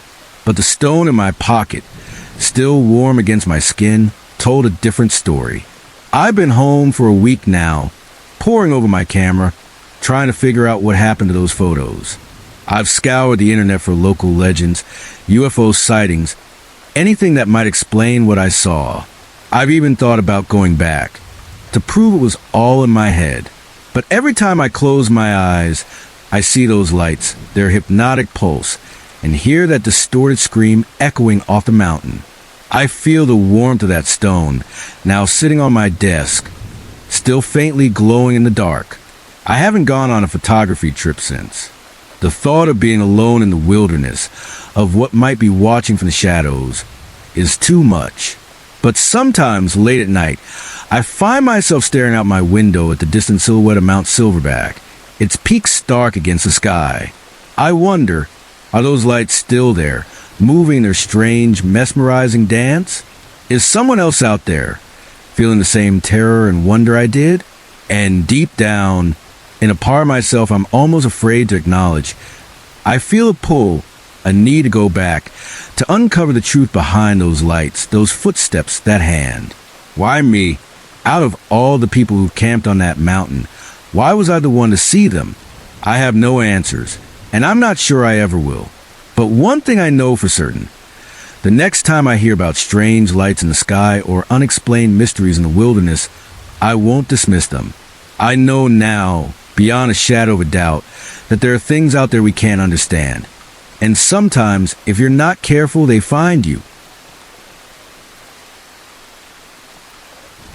The forest was my haven, a sanctuary where I could lose myself in the embrace of nature and let the chaos of the world slip away. But as I stood there, staring at the empty space where my lantern should have hung, a chill slithered up my spine. It wasn't just a missing light that unnerved me. It was the unshakable sense that something or someone had been there, moving silently through the night while I slept. I'd come to the woods seeking solitude, a chance to recharge and find peace. Life had been a whirlwind, work deadlines piling up, family obligations pulling me in every direction, and a nagging feeling that I was losing myself in the noise. The thought of a few days alone in my favorite spot in the Cascadia National Forest felt like the perfect antidote. I'd packed light, just the essentials, tent, sleeping bag, a few books, and my trusty lantern, and drove out to a secluded campsite deep in the wilderness, determined to reclaim some calm. The drive was long but restorative, the highway giving way to twisting dirt roads that wound through dense stand of pine and oak. The air grew cooler, cleaner, carrying the sharp scent of resin and the faint sweetness of wildflowers. By the time I reached the trailhead, the sun was high, casting dappled shadows across the forest floor. I shouldered my pack and set off down a familiar path, the crunch of gravel under my boots blending with the chorus of birdsong and the rustle of leaves in the breeze. Each step took me further from the clamor of everyday life, the weight of emails and obligations fading with every breath of crisp air. The trail meandered through towering trees, their branches forming a green cathedral above me, and I felt my soul settle, soothed by the forest's quiet embrace. I reached my campsite by early afternoon, a small clearing near a babbling brook, the ground cushioned with moss and fallen leaves. It was perfect, a secluded pocket of serenity far from the world's demands.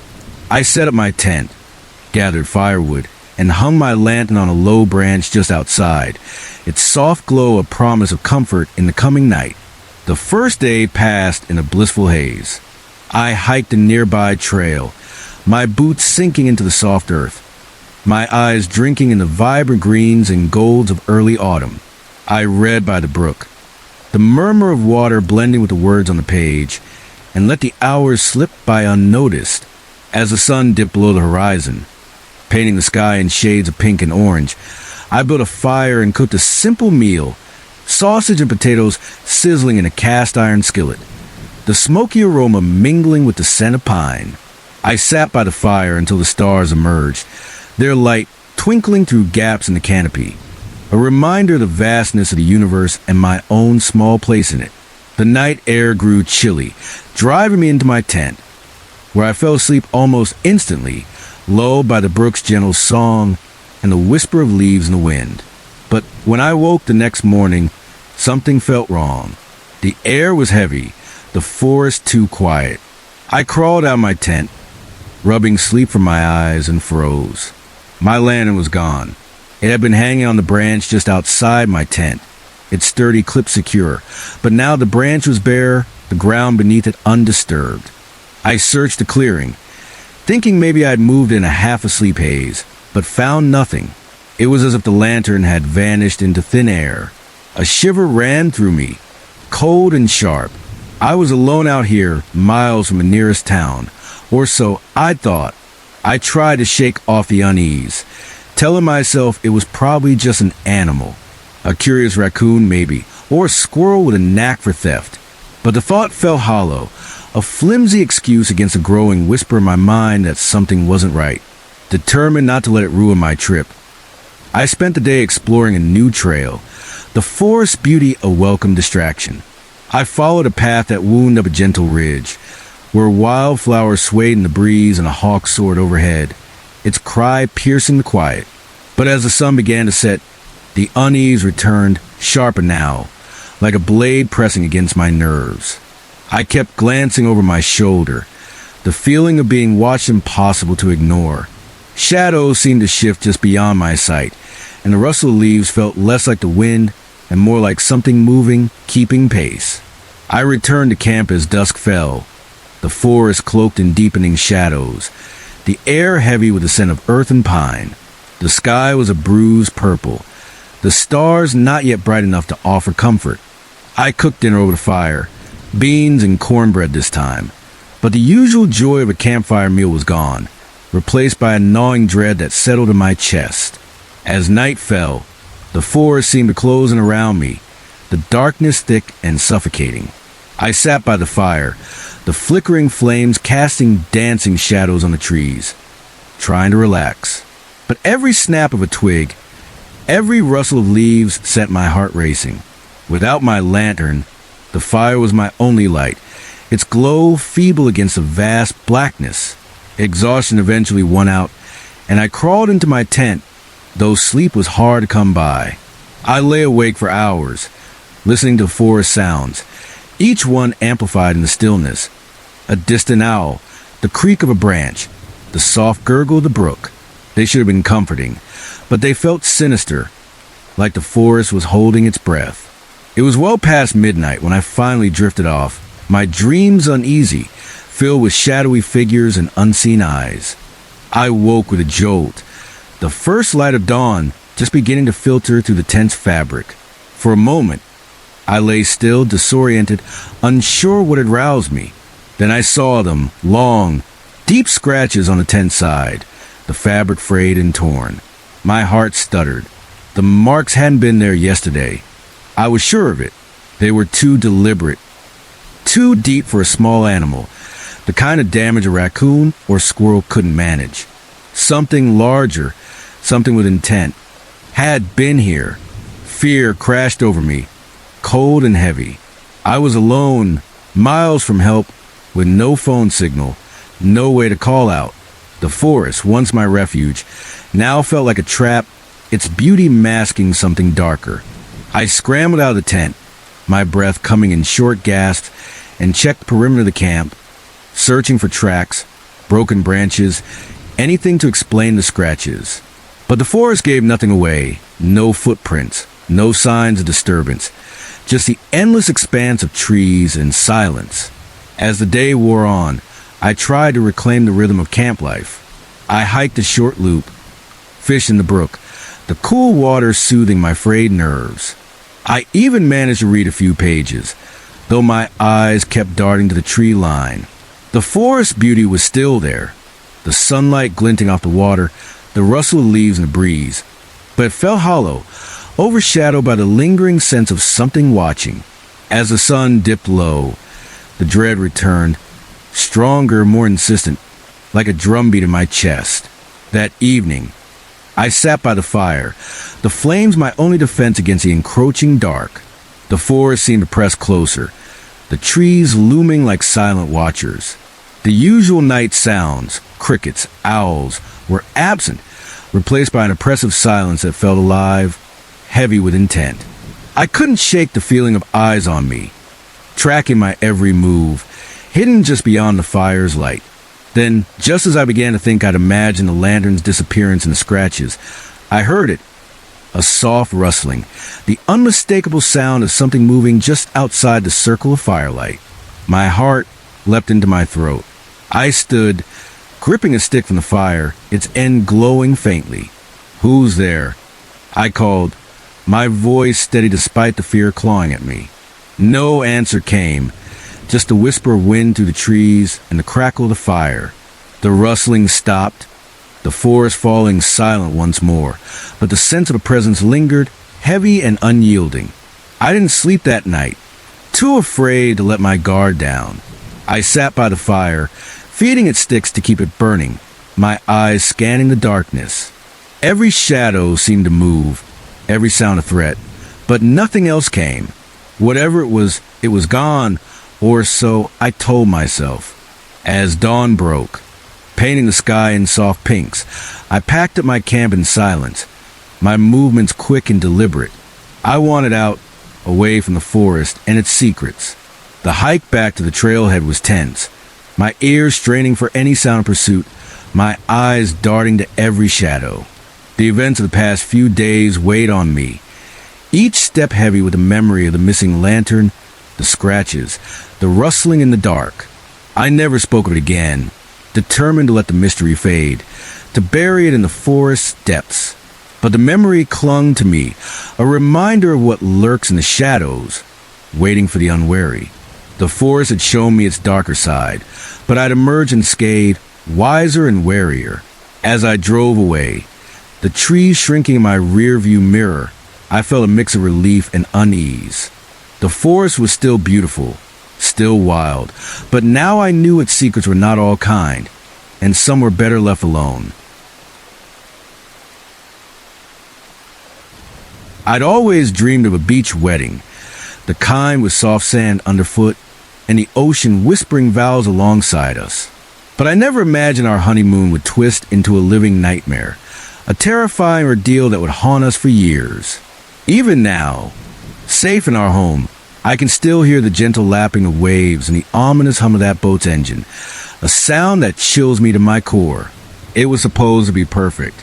After months of planning and a beautiful ceremony, my new husband, Mark, and I were ready for some alone time. We both agreed that a crowded resort honeymoon wasn't for us. We craved adventure, Solitude, a chance to connect without the buzz of phones or the clamor of modern life. So when Mark suggested camping on a remote beach he'd heard about from a coworker, I was all in, picturing starry nights and quiet moments together. We arrived at the beach late in the afternoon, the sun already dipping toward the horizon, casting a golden glow across the sand. The spot was even more breathtaking than we'd imagined. Miles of untouched, powdery sand stretched in both directions, kissed by crystal clear turquoise water on one side and bordered by lush, tropical vegetation on the other. Best of all, there wasn't another soul in sight, just the two of us in our private paradise. It's perfect, I breathed, taking a view as Mark parked our rental car at the edge of the tree line, where palms and dense shrubs met the beach. He grinned, leaning over to kiss me, his eyes sparkling with excitement. "Only the best for my bride," he said, his voice warm with love. We set up our tent a safe distance from the water, mindful of the tide, hammering stakes into the soft sand as the sun sank lower. As it set, painting the sky in vibrant oranges and pinks, we sat on a blanket, sharing a bottle of champagne we'd brought for the occasion. The only sounds were the gentle waves and the distant calls of tropical birds settling into the trees. "I love you," Mark said, pulling me close, his arm warm around my shoulders. "Here's to a lifetime of adventures together." We clinked our plastic champagne flutes, giggling as the bubbles tickled our noses. In that moment, wrapped in the warmth of his embrace and the beauty of the beach, I felt like the luckiest woman alive. As night fell, we retreated to our tent, eager to consummate our marriage under a canopy of stars. The rhythmic crash of the waves provided a soothing backdrop as we made love, our bodies moving together in perfect harmony, the world outside fading to nothing. Afterward, we lay entwined, our breathing soft, our heartbeats sinking as we whispered about our future, dreams of travel, a cozy house, maybe a dog or two. I must have dozed off, lulled by the ocean's lullaby, because the next thing I knew, Mark was shaking me awake, his voice low and urgent. "Babe, wake up. There's something out there." I blinked, disoriented, my mind foggy with sleep. "What? What time is it?" I mumbled, sitting up in the darkness. "Just after midnight," he said, his voice tight with tension. "Listen." I strained my ears, at first hearing only the familiar sounds of beach, the waves, the rustle of palm fronds in the breeze. But then I caught it, a low, mechanical hum, growing steadily louder. A boat engine, unmistakable, cutting through the night. "Maybe it's just some late-night fisherman," I suggested, trying to sound calm, but my stomach twisted. Even as I said it, it felt wrong. Why would fishermen come so close to shore in the dead of night? Mark's face was pale in the dim light, filtering through the tent. "I don't think so," he whispered. We unzipped the tent's flap, just enough to peer out, crouching low to stay hidden. That's when we saw it, a large, dark shape gliding through the water, its running lights off, making it nearly invisible against the moonlit sea. As it drew closer, we could make out more details. It wasn't a typical fishing boat, but something sleeker, with a low-profile built for speed, not utility. My heart pounded. "We should hide," Mark whispered, his grip tightening on my arm, his voice barely audible. "Something's not right." We scrambled into our clothes, sweatshirts and shorts pulled on in a frantic rush, and slipped out of the tent, crouching low as we crept toward the tree line. We hid behind a thick palm, its rough trunk pressing against our backs, and watched as the boat pulled up to the shore. The engine cut off, plunging the beach into an eerie silence. Then came a splash, someone jumping into the shallow water, followed by hushed voices speaking in a language I couldn't understand, sharp, clipped syllables that sounded urgent, secretive. As my eyes adjusted to the darkness, I could make out several figures disembarking, moving with purpose. They were carrying large, bulky packages, passing them from person to person in a human chain that stretched up the beach toward the trees. My breath caught. "Oh my God," I whispered, realization hitting me like a wave. "Mark, I think we're witnessing a drug drop." He nodded, his face grim, the moonlight highlighting the tension in his jaw. "We need to get out of here now," he said, his voice low but firm. We began inching back toward our car, moving as quietly as possible through the dense underbrush. Every snapping twig and rustle of leaves sounding like a gunshot in my ears. Thorns snagged at our legs, drawing blood, but we didn't stop. I was sure one of the men would hear us, that any moment a flashlight would swing our way, pinning us in its beam. We reached the car, our legs scratched and stinging, our breaths shallow with fear. Mark fumbled with the keys, his hands shaking so badly he could barely fit them into the ignition. Come on, I urged, my voice trembling as I glanced back toward the beach. The muffled voices of the men carried on the breeze, but they seemed focused on their task, unaware of us. Mark turned the key. Nothing. The engine didn't even sputter. He tried again, then again, each attempt met with silence. No. I moaned, panic rising like bile in my throat. This can't be happening. Mark took a deep breath, his hands gripping the steering wheel as he tried to steady himself. "It's okay," he said, though his voice shook. "The battery might just be drained. I'll try again."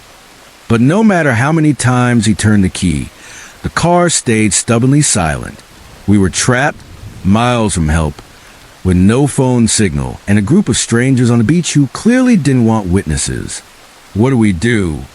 I whispered, fighting back tears, my heart hammering so hard I thought it might burst. Mark ran a hand through his hair, his eyes darting as his mind raced. "We can't stay here," he said. "They might come this way when they're done. We need to move deeper into the forest, find a place to hide until morning." I nodded, swallowing my fear, though it felt like a physical weight in my chest. We grabbed what we could from the car, a flashlight, a couple of water bottles, the pocket knife Mark always carried, and slipped into the dense vegetation. The forest was a wall of darkness, the air thick with the scent of damp earth and rotting leaves. We moved as quietly as we could, but every step felt too loud. Every rustle of betrayal. Was that an animal, or were we being followed? The adrenaline that had kept me going began to fade, leaving me exhausted and jittery, my nerves frayed to breaking. After what felt like hours, we stumbled into a small clearing where a fallen tree offered some cover. "We should rest here," Mark said, his voice hoarse with fatigue. "Try to get some sleep. I'll keep watch." I wanted to protest, to insist I could stay awake too, but my body was screaming for rest. I curled up on the softest patch of ground I could find, using Mark's lap as a pillow, the rough fabric of his shorts against my cheek. Despite the fear gnawing at me, exhaustion pulled me under, my dreams a jumble of dark boats and faceless figures. I woke to the soft light of dawn filtering through the canopy, disoriented, the ground cold beneath me. For a moment, I wondered why I was sleeping in the dirt. Then the terror of the night flooded back. "Mark." I sat up, my voice sharp with panic. "I'm here," he said, emerging from behind the tree, his face drawn and tired. "I was just scouting the area. I think we're safe for now." We decided to head back to the beach, praying the smugglers were long gone. The journey back felt endless, the forest dense and unyielding, every shadow a potential threat. My legs ached, my scratches stung, but we pressed on, driven by the need to escape. Finally, we broke through the tree line onto the sand.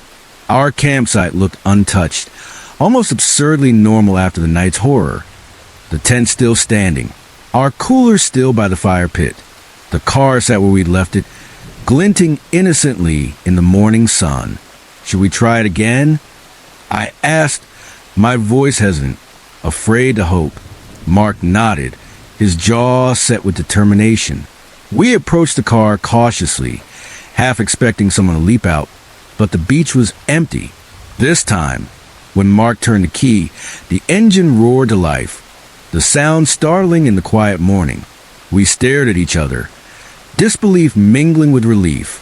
Maybe it just needed time to dry out in the salty air, Mark said weakly, but we both knew it didn't add up.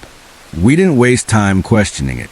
We threw our gear into the car, not bothering to pack neatly, and peeled out, the tires kicking up sand as we sped away from the beach. We drove straight to the nearest police station, our story tumbling out in a frantic, disjointed rush.